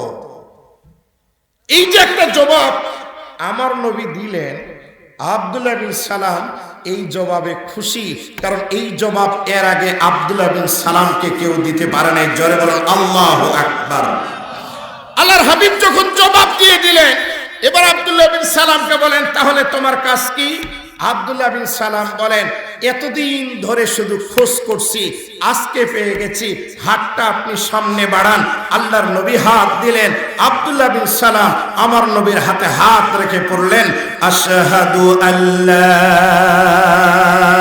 ইলাহা ইল্লাল্লাহু ওয়া আশহাদু আন্নাকা রাসূলুল্লাহ। সকলে একটু কালমা পড়ি, লা ইলাহা, আওয়াজ করে লা ইলাহা, জোরে লা ইলাহা ইল্লাল্লাহ, লা ইলাহা। ছোটরা বড়দেরকে সালাম দিবে, কম যারা বেশিদেরকে সালাম দিবে, চলন্ত ব্যক্তি বসে থাকা ব্যক্তিকে সালাম দিবে। এটা হলো সালামের আইন। হাদিসের মধ্যে আসছে ইউসাল্লিমুস সাগীরু আলাল কাবীর ওয়া ইউসাল্লিমুল মাশি আলাল কাঈদ ওয়া ইউসাল্লিমুল কালিল আলাল কাসীর। ছোটরা বড়দেরকে দিবে, চলন্ত ব্যক্তি বসে থাকা ব্যক্তিকে দিবে, কম ব্যক্তি বেশি থাকা ব্যক্তিদেরকে দিবে। এটা হলো সালামের আইন। সালাম হলো আসসালাম ক্বাবলাল কালাম, কথার আগে সালাম হবে। আল বাদিউ বিসসালাম বারিউম মিনাল কিবির, সর্বাগ্যে সালামকারী, অহংকার থেকে মুক্ত। জোরে জোরে বলুন সুবহানাল্লাহ। আজকে সালামের আমল আমাদের নাই। আমার নবীজি বলছেন এই সালামের আমল ব্যাপক করো। স্বামী যদি স্ত্রীকে সালাম দেয়, আমার বিশ্বাস স্বামী স্ত্রীর ভিতরে ফাটল থাকবে না।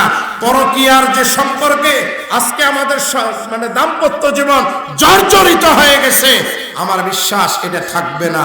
সালামের আমল যদি শুরু হয়ে যায়, স্বামী স্ত্রীর একটা সুসম্পর্ক হবে। আজকে স্বামী স্ত্রীকে দেয় না, স্ত্রী স্বামীকে দেয় না, বাবা ছেলেদের দিবে, ছেলে তার বাবাকে দিবে, ভাই ভাইকে দিবে, বড়রা ছোটদেরকে দিবে, অনেক সময় ছোটরা বড়দেরকে দিবে। আজকে সালামের আমল নাই। আমার নবীজি বলছেন সালামের ব্যাপক আমল চালু করো। 2 নাম্বার,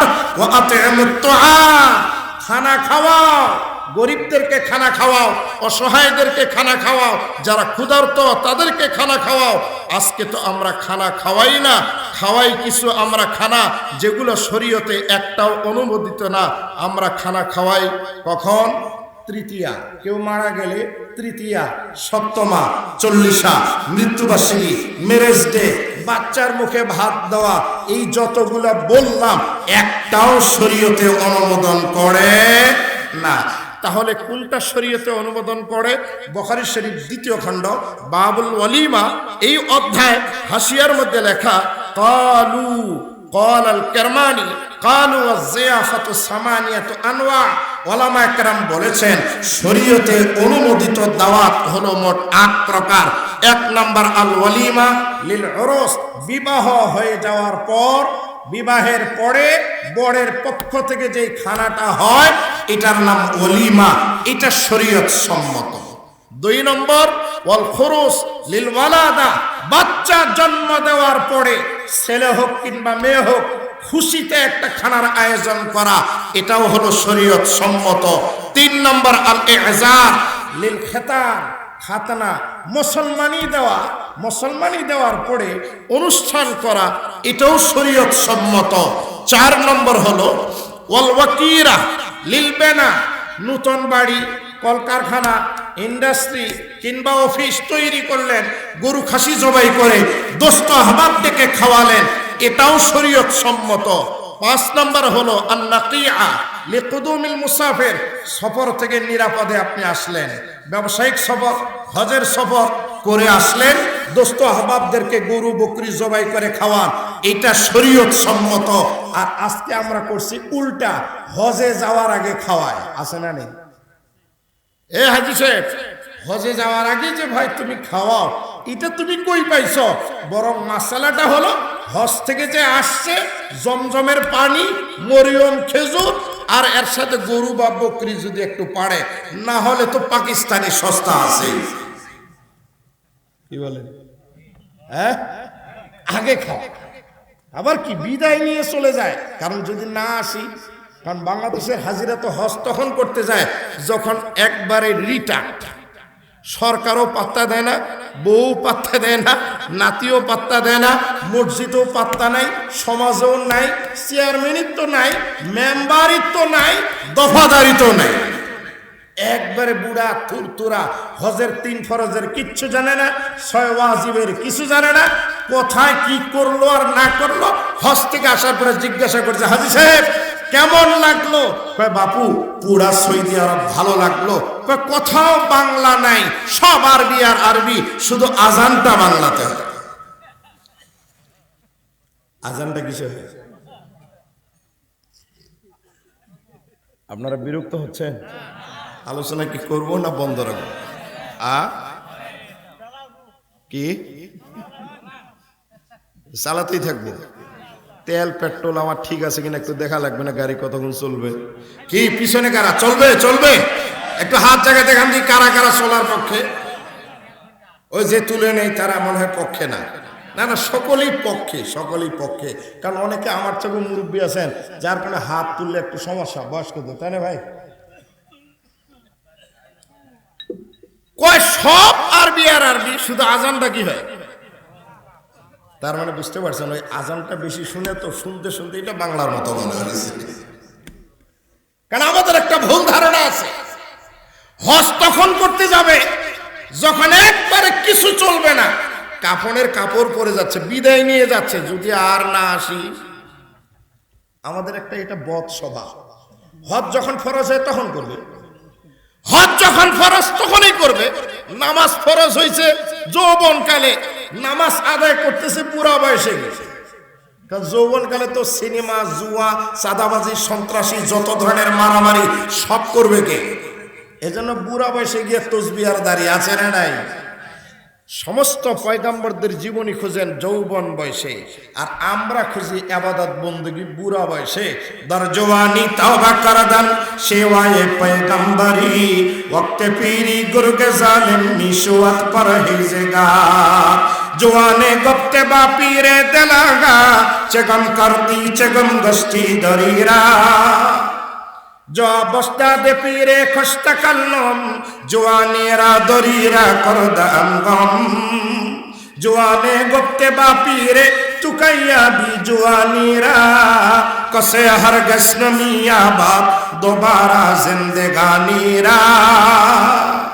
बुढ़ा लाठी हाथे दिए रास्तार मध्य की जनो खुঁজতেছে। लाठी डाक দিয়ে বলে, দাদা এ দাদা কি হারিয়েছে বলো না, তোর তো চোখ চলে না, তুই দেখবি কিভাবে, আমারে কো। বুড়া ডাক দিয়ে কয়, যে জিনিস হারিয়েছি ওটা তুই পাবি না, আমারে খুঁজতে হয়। ইয়াং নাতি বলে, না তুই পাবি না, আমারে বল। দাদা বলে, আমি যেই জিনিস হারিয়েছি তুই কি খুঁজে দিতে পারবি? যুবক বলে, পারি না, এমন কোনো কাম আমার সামনে নেই, সব পারি। তো বুড়া কয়, যৌবন কালে এই রাস্তায় মেলায়, এই রাস্তায় সিনেমায়, এই রাস্তায় কত ধরনের কাম কুকাম করে, আমার যৌবন কালটাকে আমি শেষ করে দিয়েছি, আর সেই যৌবন কালকে আমি তালাশ করতেছি। যুবক তখন ডাক দিয়ে বলে, দাদা এমন জিনিস আপনি হারিয়ে ফেলছেন, এইটা তো আর পাওয়া যায় না। লাইতা শাবাব আইয়াউ, যৌবন কাল একবার চলে গেলে আর আসে? বাবাজি আর আসবে? চিন্তা করলে ভায়া গেরাও যদি খান আর হবে? হবে না, হবে না, আর আসবে না। 40 গেছে, মাইনাস হয়ে গেছে। ওয়াল আসর ইন্নাল ইনসানা লাফি খুসর।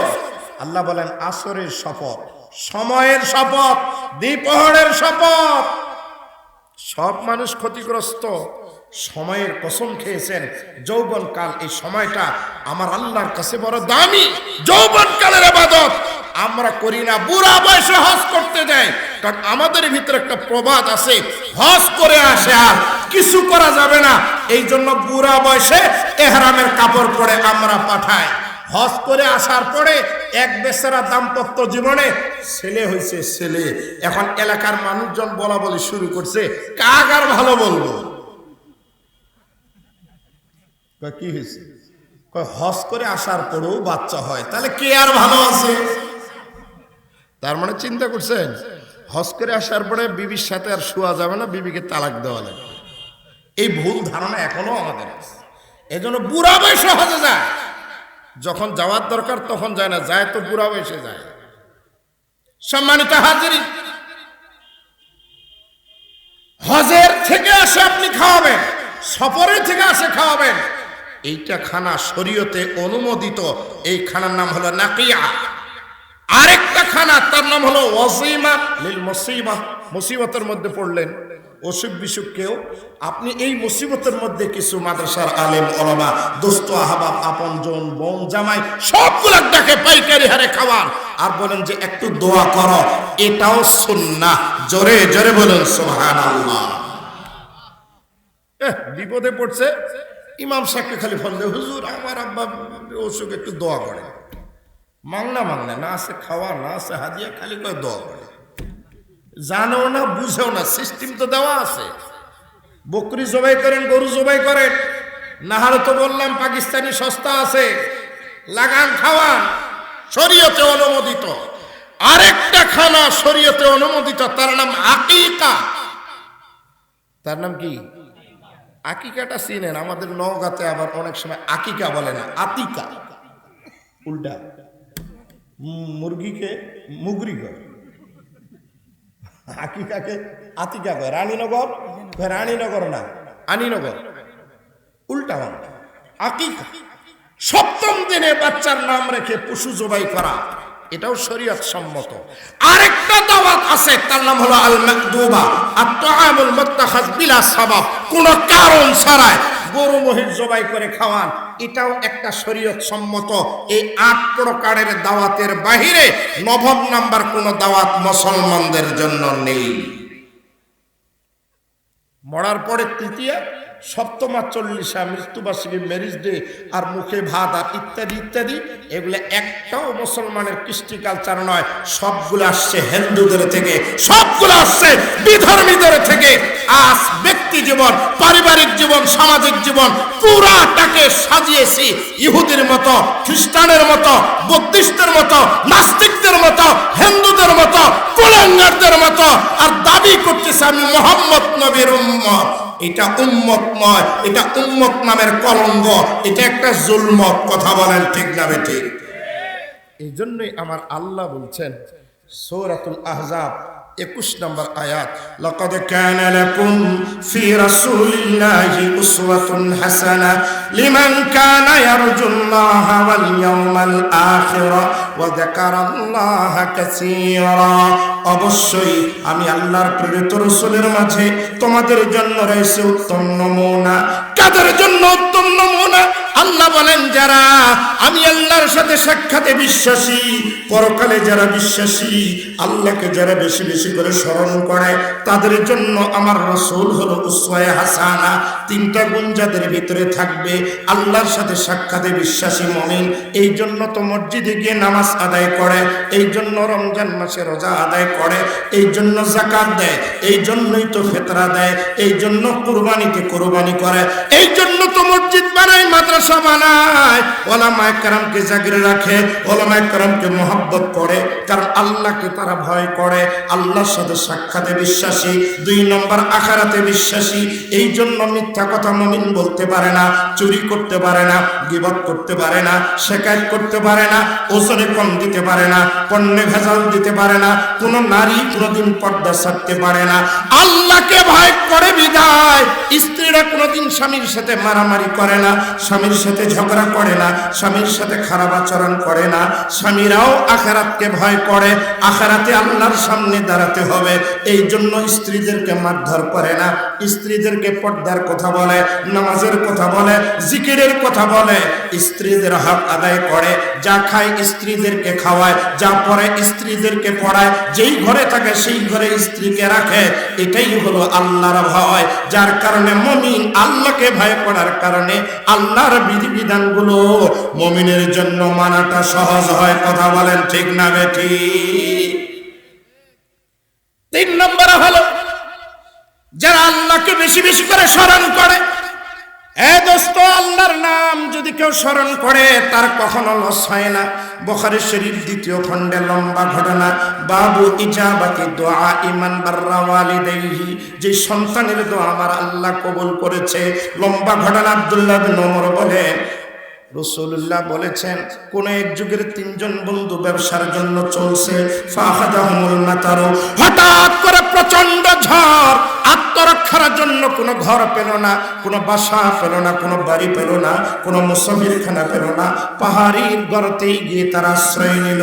ঝড়ের ঠেলায় পাহাড়ের উপর থেকে একটা পাথর করতে করতে আস্তে আস্তে করে ঠিক মুখের মধ্যে পড়ে গেল। এমন ভাবে পড়লো, এমন ভাবে সেট হয়ে গেল, 3 দোস্ত গর্তের ভিতরে জীবন্ত কবরের মধ্যে। ধাক্কা ধাক্কি করে নড়াতে পারে না, সরাতে পারে না, বহুত চেষ্টা করো, তারা অনেক চেষ্টা করলো, মগর বেফল। এবার 3 জন একজন আরেকজনকে বলে, উনজুরু আমালান আমিলতুমুহা লিল্লাহি সালিহাতান, এই জীবনের কোন ভালো আমল আছে কিনা একটু দেখ, ওই আমলের দোহাই দে, একটু আল্লাহর কাছে দোয়া কর। প্রথম ব্যক্তি ডাক দিয়ে বলে, আল্লাহ পাক, ইন্নাহু কানা লিওয়ালিদানি শাইখানি কাবীরান, ওগো আল্লাহ, আমার মা বাবা জীবিত ছিল, আমি পেশায় একজন রাখাল ছিলাম, প্রত্যেক দিন আমি জঙ্গলে যেতাম, আমার বকরি, আমার দুম্বা, আমার উটনিগুলোকে আমি চারানোর পরে সন্ধ্যাবেলা যখন ঘরে আসতাম, দুধ দহন করে দুধটারে গরম করে সর্বপ্রথম মা বাবারে খাওয়াইতাম, এরপরে বাচ্চাদের দিতাম, এরপরে বিবি আমি খেয়ে ঘুমিয়ে যেতাম। এটাই ছিল আমার দীর্ঘদিনের আমল। একদিন আমার বাড়িতে ফিরতে দেরি হলো, দুধ দহন করে গরম করে পাত্র নিয়ে যখন মার কাছে যাই, বাবার কাছে যাই, গিয়ে দেখি মা বাবা বিছানায় ঘুমিয়ে পড়েছে। আমি আর তাদেরকে জাগ্রত করলাম না, ভাবলাম কষ্ট হবে, দুধের পেয়ালা নিয়ে দাঁড়িয়ে আছি। রাত যখন গভীর হয়ে গেছে, আমার বিবি ছোট্ট ছোট্ট বাচ্চাগুলোকে নিয়ে আসছে। ডাক দিয়ে বলে, স্বামী আমার, এতদিন তো মা বাবার আগে পান করালে, আজকে কি একটু বাচ্চাদের খাওয়ানো যায় না? বাচ্চারা তো ক্ষুধার্ত, আমরাও তো নিজে ক্ষুধার্ত, তোমার মা বাবা ঘুমিয়ে গেছে, কেন তাদের পান করাতে হবে? তারা ঘুম থেকে জেগে তারপরে খাবে। আল্লাহর বান্দা বলে, বিবির কথা শুনি নাই, আমার বাচ্চাগুলোর কান্না আমার কানে লাগে নাই, আমার বাচ্চাগুলো ক্ষুধা নিয়ে কাঁদতে কাঁদতে তারা ঘুমিয়ে পড়লো। তারপরে দেখি বিবিটাও কাত হয়ে পড়লো, ঘুমিয়ে গেল। রাত্রের শেষের দিকে আমার মা ঘুম থেকে জাগলো, বাবা ঘুম থেকে জাগলো, দেখে শীতের রাত, দুধের পেয়ালা নিয়ে আমি সন্তান দাঁড়িয়ে আছি। মা ডাক দি বলে, বাবারে, কতক্ষণ থেকে তুই ভাবে দাঁড়িয়ে আছিস? তোর বাচ্চাগুলো আমার ঘরে কেন? তোর বিবি আমার ঘরে কেন? সন্তান চোখের পানি ছেড়ে দিয়ে বলে, মা, তোমরা তো জানো দীর্ঘদিন ধরে তোমাদেরকে আগে দুধ পান করাতাম, এরপরে বাল বাচ্চা নিয়ে পান করতাম। মা, আজকে আসতে দেরি হয়ে গেছে, এসে দেখি তোমরা উভয়ে ঘুমিয়ে গেছো। আমি তোমাদেরকে পান না করায়া বাচ্চাদেরকে করানো আমি উচিত মনে করি নাই, এই কারণে আমার বাচ্চাগুলো না খেয়ে ঘুমে গেছে। আমার বিবি বারবার অনুরোধ করেছে, আমি কিন্তু শুনি নাই। মা, আমি তাদেরকে না খাওয়ায়া শুধু তোমাদের জন্য দাঁড়িয়ে আমি আছি, তোমরা খাইলে এরপরে আমাদের হক। ওগো আল্লাহ, আমি ওই দিনে আমার মা বাবাকে খুশি করার জন্য এই কাজটা করেছি। আল্লাহ, এই আমলটা যদি তোমার কাছে ভালো লাগে মালিক, তাহলে তুমি আজকে আমাদের বিপদের থেকে একটু উদ্ধার করো। বান্দা দোয়া করতে দেরি, আমার আল্লাহ ফেরেশতা দিয়ে পাথরটারে বাড়ি মারে একটু সরাই দিলেন। জোরে জোরে বলুন সুবহানাল্লাহ। মুসলমান ভাইরা আমার, একজনের দোয়া যখন আল্লাহর কাছে কবুল হয়ে গেল, এবার দ্বিতীয় জনকে বলা হলো, দোস্ত, তোমার জীবনের কোনো ভালো আমল থাকলে তুমি একটু মালিকরে ডাকো। এবার সেই বন্ধু আমার আল্লাহরে ডাক দিয়ে বলে, আল্লাহ পাক, আমার একটা চাস্ত বোন ছিল, ইন্নি ওহিব্বু, আমি তার মহব্বত করি, যেমন একজন প্রেমিক তার প্রেমিকাকে মহব্বত করে। আমি বারবার তারে ভালোবেসে তারে ডাক দিয়েছিলাম, একদিন তার সাথে রাত কাটাবো, একটা মুহূর্ত তার সাথে রাত কাটাবো, সে কোনোভাবে রাজি হয় নাই। আমার বোনটা একদিন বিপদে পড়ে, তার বাবা কিংবা মা অসুস্থ হয়ে পড়ে, অথবা তার 100 দিনারের প্রয়োজন পড়ে। আমি বহুত কষ্ট করে 100 দিনার তার হাতে দিলাম, আর কন্ট্রাক্ট করলাম, টাকা নিয়ে যা, বিপদ থেকে তুই উদ্ধার হ, তবে শর্ত হলো একটা মুহূর্ত তোর কিন্তু আমার কাছে থাকতে হবে। আমার চাস্তো বোনটা রাজি হয়ে গেল, আমি তারে টাকা দিলাম, টাকা নিয়ে তার জরুরত সে কমপ্লিট করলো। এরপরে আমি মনে মনে খুশি, নির্জন ঘরে তারে নিলাম, সময়ের জন্য অপেক্ষা করছি। আল্লাহর বান্দা বলে, আল্লাহ পাক, আমার বোনটারে যখন আমি ডাক দিলাম, ওর মনে চায় না, তারপরে সে আমার কাছে আসলো।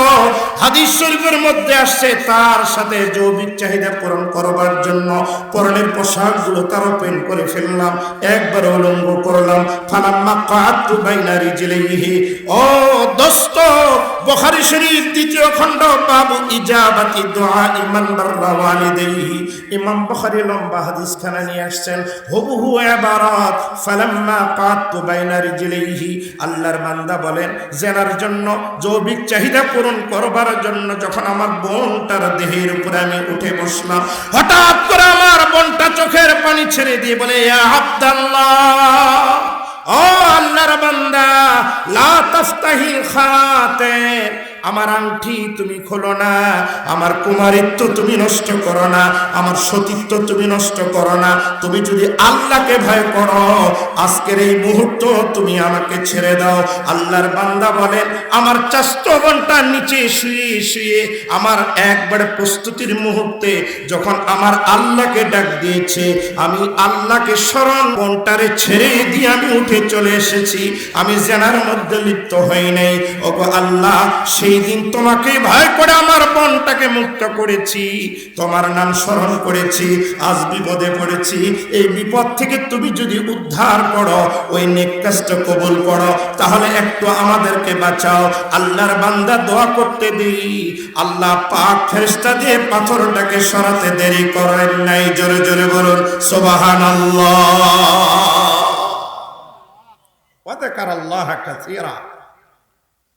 আল্লাহকে যারা স্মরণ করে আল্লাহ তাআলাও তাদেরকে স্মরণ করে। জোরে জোরে বলেন সুবহানাল্লাহ। কোরআন এবং সুন্নাহ তেলাওয়াত করেন, কোরআন পড়েন, সুন্নাহ ধরেন, রাসূলুল্লাহর আদর্শ আজকে আমাদের জীবনে নাই। কি আল্লাহকে স্মরণ করব আর আখিরাতকে ভয় করব? ভয় তো দিলের মধ্যে নাই। থাকলে কেমনে করে ওজন কম দেয়, পণ্যে ভেজাল দেয়।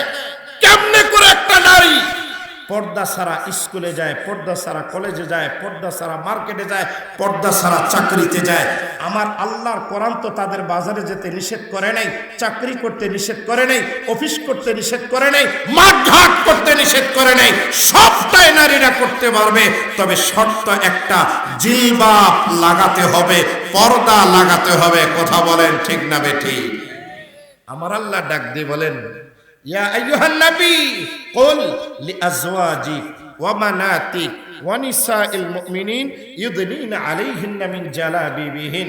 ও আমার নবী, আপনি আপনার বিবিকে বলেন, আপনার মেয়েদেরকে বলেন, ইমানদারের নারীদেরকে বলেন, ইউদনিনা আলাইহিন্না মিন জালাবিবিহিন, তারা যখন চার দেওয়ালের বাইরে আসবে একটু যেন জিলবাব পরে, ঢিলে ঢালা পোশাক পরে।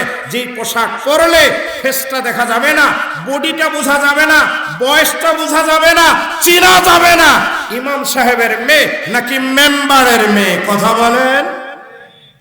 এখন তো মাগা আমাদের মেয়ে, আমাদের ভাগ্নি, আমাদের ভাস্তিরা এত ফ্যাশন না বরকা আসছে, যে বরকা পড়ার পরে ভিতরে কি আছে না আছে সবকিছু আরো সুন্দর করে তুলছে।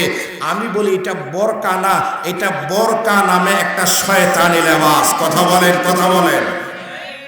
বরকা তো এমনটাই পড়তে হবে যেটা পরলে শরীরের কোনো গঠন বোঝা যাবে না, ধরন বোঝা যাবে না, বয়স কত আন্দাজ করা যাবে না। জিলবাব মানে ঢিলে ঢালা পোশাক, আর আমরা দিছি ফ্যাশনি বরকা।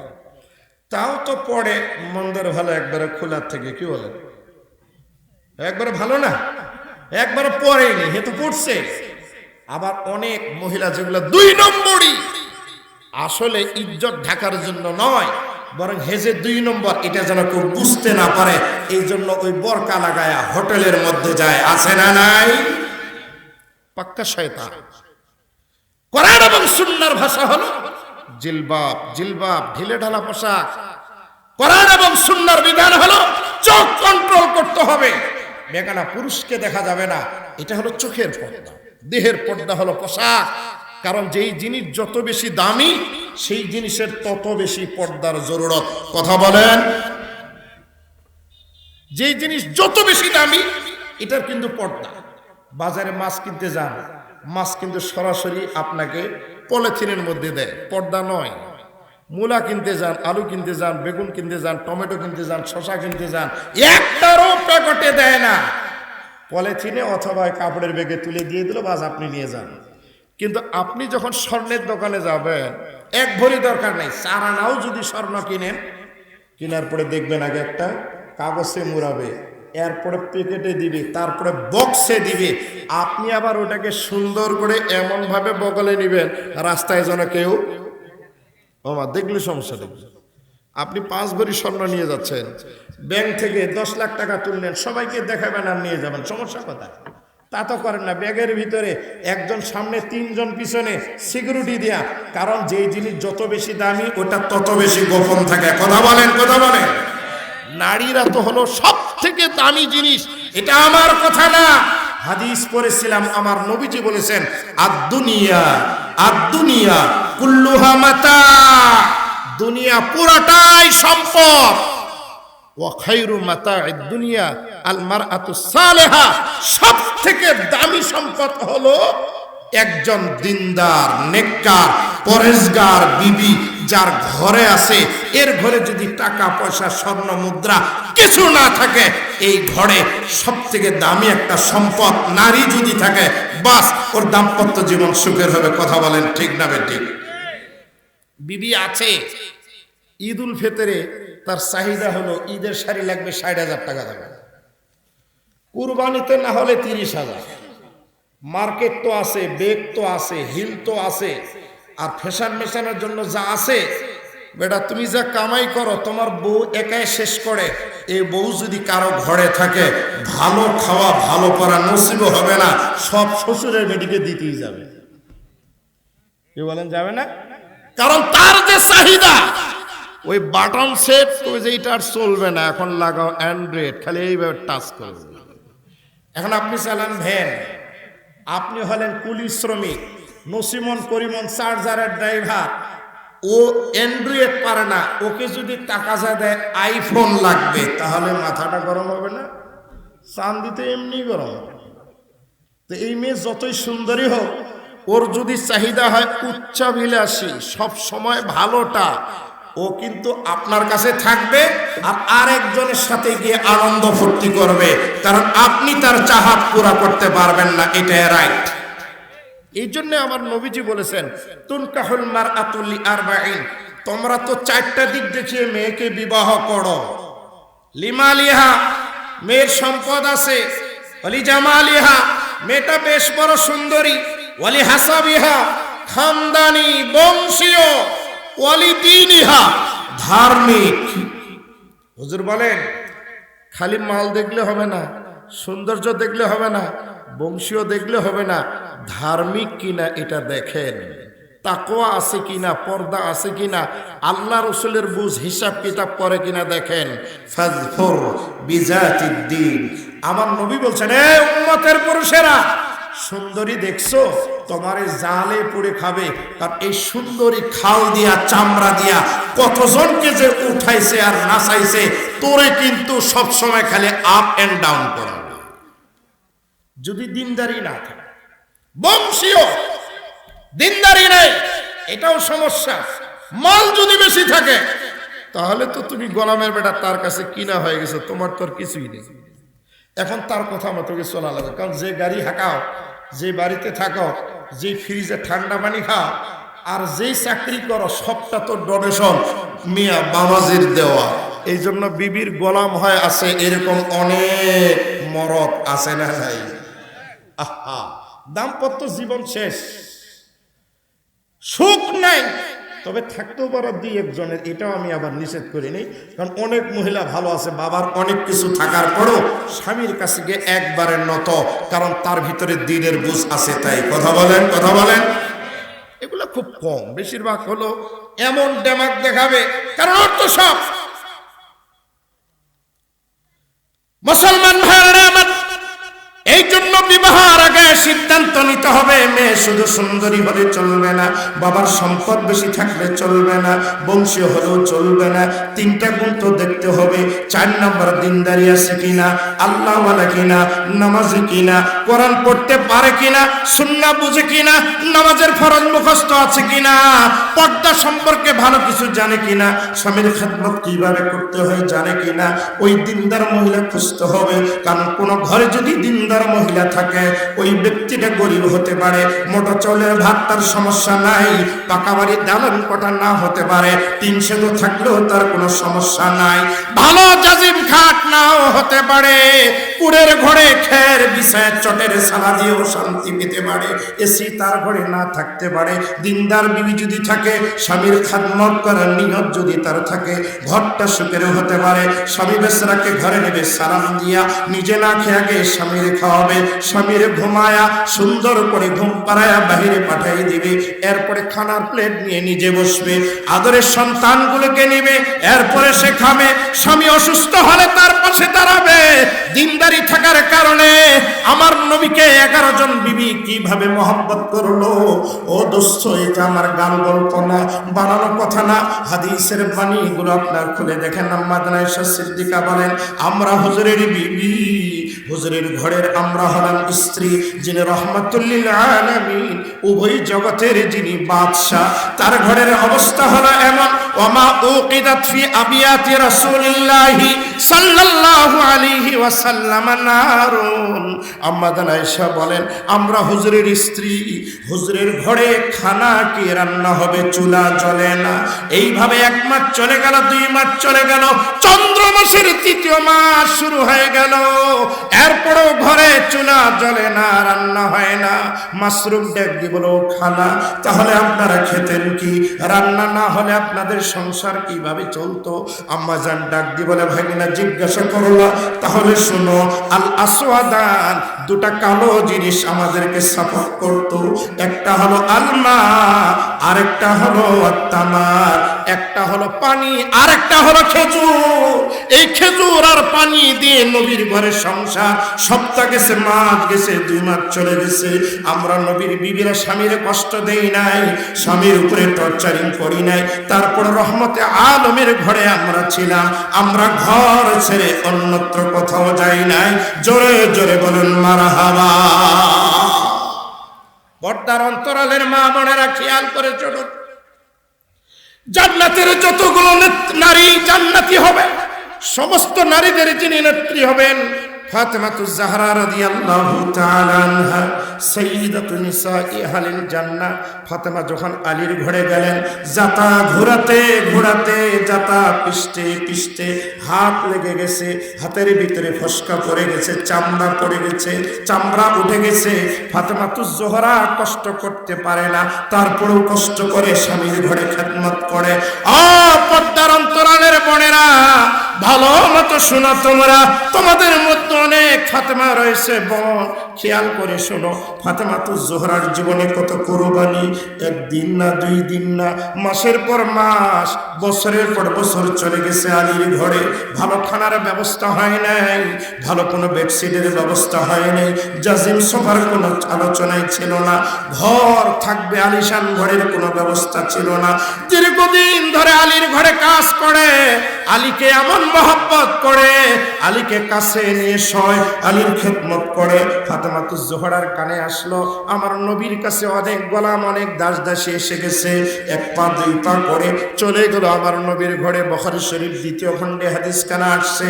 ফাতেমা বলেন, গিয়ে দেখি বাবা নাই। হুজুরের বিবিরা ডাক দিয়ে বলে, ফাতেমা বলো না তুমি কি কারণে আমাদের ঘরে আসছো?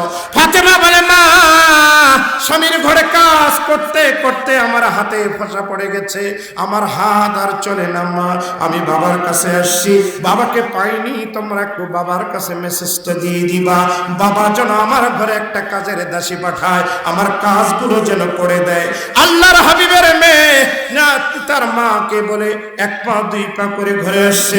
রহমতে আলম সন্ধ্যাবেলা ঘরে আসছে, কেমনে যেন জানতে পারছে কলিজার টুকরা ফাতেমা ঘরে এসছে। বিবিদেরকে ডাক দিয়ে বলে, আমার বেটি কেন এসেছিল বল? বিবিরা ডাক দিয়ে বলে, আপনার মেয়ে এসেছিল অভিযোগ নিয়ে একটা কাজের দাসী নেওয়ার জন্য। আল্লাহর হাবিব চাদরখানা পরে 1 পা 2 পা করে আলীর ঘরের দিকে রওনা। দরওয়াজায় সালাম দিয়ে বিশ্বনবী দাঁড়ানো, দরওয়াজা খুলে দেওয়া হলো। আল্লাহর হাবিব ঘরে বসবেন, চোখি না চোখি সারা, রশিতে বুনানো 1 চোখি সারা, সোফা নাই, ও দোস্ত ভালো একটা চেয়ার নাই, ভালো একটা মোড়া নাই। আল্লাহর হাবিব এমন ভাবে বসে গেলেন, আল্লাহর হাবিবের পাশে আলী বলেন, আমার পেটে লাগলো, এত দুঃখের কথা, আফসোসের কথা, আমরা সম্মানার্থে ঘুম থেকে উঠতে চাইলাম, জাগ্রত হইতে চাইলাম। আল্লাহর হাবিব ডাক দিয়ে বলে, কুম। আল্লাহর হাবিব বলে, ইজলিস, তোমরা বসো, আলা মাকানিকুমা, নিজের জায়গার মধ্যে বসে থাকো। আল্লাহর হাবিব ডাক দিয়ে বলে, বেটি আমার কাছে তুমি গিয়েছিল অভিযোগ আবদার নিয়ে, বেটি শুনো, এর থেকে ভালো জিনিস কি আমি তোমাকে দিব না?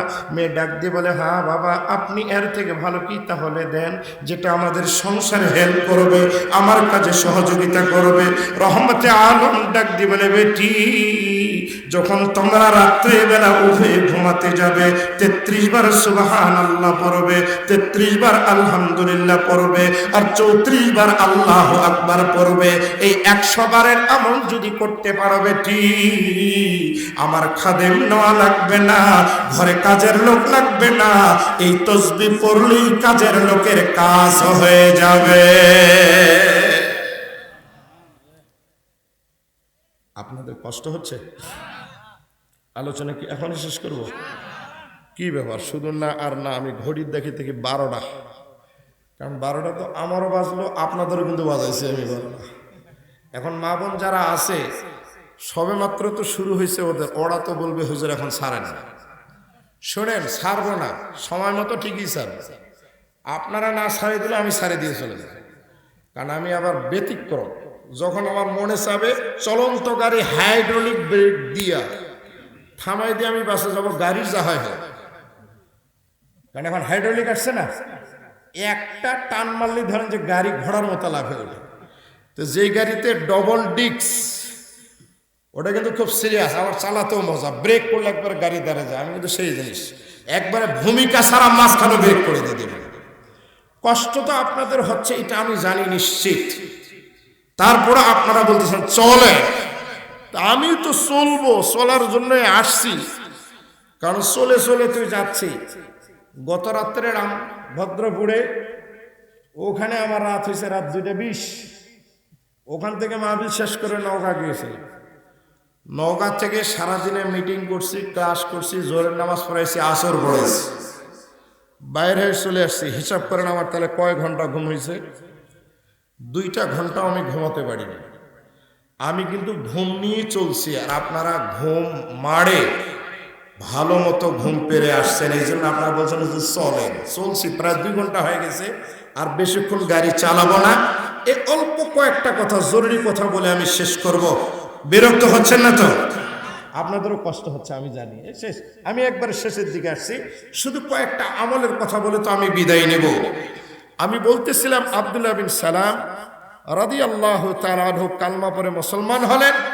নবীজিকে চেহারা দেখে আমার নবীজি যা বলেছেন, প্রথম কথা বলেছেন সালামের আমল চালাও, 2 নাম্বার কথা বলেছেন খানা খাওয়াও, 3 নাম্বার কথা বলেছেন ওয়াসিলুল আরহাম, আত্মীয়তার সম্পর্ক টিকাও, ওয়াসাল্লু বিল্লাহি ওয়ান্নাসু নিয়াম, আর রাতের অন্ধকারে যখন কেউ দেখবে না, বিবি ঘুমে, ছেলে ঘুমে, মেয়ে ঘুমে, ইমাম ঘুমে, পুলিশ ঘুমে, অফিসার ঘুমে, এনএসআই ঘুমে, ডিএসবি ঘুমে, গোয়েন্দা ঘুমে, বিড়াল ঘুমে, কুকুর ঘুমে, পোকামাকড় ঘুমে, শুধু জেগে আছে মশা। জেগে আছে, এবারটা তো সুযোগ নেই। আমরা যখন ঘুমাই তখন মারে না, প্রত্যেকে কিন্তু সুযোগ সন্ধানে, আমি কিন্তু মিস না। হ্যাঁ, বুঝলেন? আমার কাছে একটা স্লিপ আসছে, হুজুর এই অল্প কয়েক মিনিটে একটু ধান্দাবাজি করেন, এখন কিন্তু আমি একটু চান্দাবাজি করবো, আল্লাহর ওয়াস্তে বলছি, দোহাই দিয়ে একজনও উঠবেন না। আমি কিন্তু আলোচনা শেষ করে চলে যাব, টাকা দিলেও আলোচনা শেষ করব, না দিলেও করব। সব থেকে বড় কথা হলো এই গ্রামের মসজিদটা দেখে আমার কলিজাটা ঠান্ডা হয়ে গেছে। গ্রামের মধ্যে কি সুন্দর মসজিদ! আল্লাহ যে মানুষ জায়গা দিয়েছে, যে মানুষ এই মসজিদ ঘর বানিয়ে দিয়েছে, নবীজির বাণী, আল্লাহ পাক তুমি তাকে জান্নাতের মধ্যে এর থেকে হাজার হাজার গুণে দামি একটা বালাখানা তুমি তাকে দান করো আল্লাহ। শুধু তার জন্যই দোয়া করতেছেন, আপনারা নামাজ পড়বেন না এই ঘরে? এখন এই ঘরে তো আরো অনেক কিছু কাজ অসমাপ্ত আছে, সমাপ্ত করার নিমিত্তে মা বোন সহ এখানে আপনারা যারা আছেন সকলকেই অনুরোধ করব, 100, 500, 1000, 5000, 10000, 20000, 50000, সর্বোচ্চ একটা বান্ডিল। 1 লাখের উপরে আর কোনো বান্ডিল নেই। আর এই ঘর তো অনেক লক্ষ লক্ষ টাকার কারবার, এই জন্য সর্বোচ্চ মিটার আমার 1 লক্ষ টাকা, নিচে হলো 100 টাকা। আল্লাহর গোলাম বনার জন্য, আল্লাহর বান্দা বনার জন্য, জান্নাতের মেহমান বনার জন্য, এই মহৎ কাজে, নেক কাজে কারা কারা রাজি, কারা কারা খুশি, আল্লাহর ওয়াস্তে একটু হাত জাগে, নগদে কিংবা বাকিতে কারা কারা দিতে রাজি, দিয়ে দেওয়ার জন্য রাজি। কে কত দিবেন আমি বলিনি, একটু হাত দেখান তো কারা কারা দিবেন। যারা হাত তুলেনি তারা দিবে না, আমি বুঝতেছি। চেয়ারম্যান সাহেব তো চেয়ারে আছে, উনি দিবে, নিব। উনি তো এমনি উপরে উঠে আসছে, নিব ইনশাআল্লাহ, সকলে দিব। ওনারা উপরে আসছে না, হাত তুলবে, আপনারা হাত তুলে যতটুকু, ওনারা বসেই অতটুকু উঁচা হয়ে আছে না? তো মাশাআল্লাহ, আল্লাহ পাক যেন সকলকে কবুল করে। আজকের মাহফিলের প্রধান অতিথি, বিশেষ অতিথি, সভাপতি সহ স্টেজে ডানে বামে যারা বসা, পিছনে যারা বসা, আপনাদের থেকে শুরু করেন, ইনশাআল্লাহ সামনে চলবে। সাইয়েদনা আবু বকর রাদিয়াল্লাহু তাআলা আনহু, আবু বকর নামের বহুত লোক এখানে আছেন, তার মতো কি হতে পারবো? সব কিছু দিয়েছেন, ঘরে যা আছে সব দিয়েছে। আমার রাদিয়াল্লাহু তাআলা আনহু অর্ধেক দিয়েছে, আর বগল বাজায় আজকে আবু বকর ফেল। এবার যখন হুজুর জায়েজা নিলেন, পরীক্ষা করলেন, এ ওমর কি নিয়ে আসছো? তো হুজুর যা আছে অর্ধেক। আবু বকর তুমি? তো হুজুর ঘরে যা আছে সব। জোরে বলেন আল্লাহু আকবার। ওমর কয় আবু বকরের সাথে পারলাম না। পারবে কেমনে করে? কারণ আবু বকর তো একজন যে উম্মতের ভিতরে সর্বপ্রথম জান্নাতে পা দিবেন। জোরে জোরে বলেন সুবহানাল্লাহ। সিদ্দিক, যে কয়েকজন সিদ্দিক, তার মধ্যে নাম্বার 1 সাইয়েদনা আবু বকর রাদিয়াল্লাহু তাআলা আনহু, যার 2 রাতের আমলের জন্য ওমর পাগল হয়ে গিয়েছিল যে একটু দেন শুধু, আমার জীবনের সব দিব, সব দিব। সেই হলো আবু বকর, যার নামটা কোরআন শরীফে সরাসরি ইসম দিয়ে নাই, জমির দিয়ে আসছে।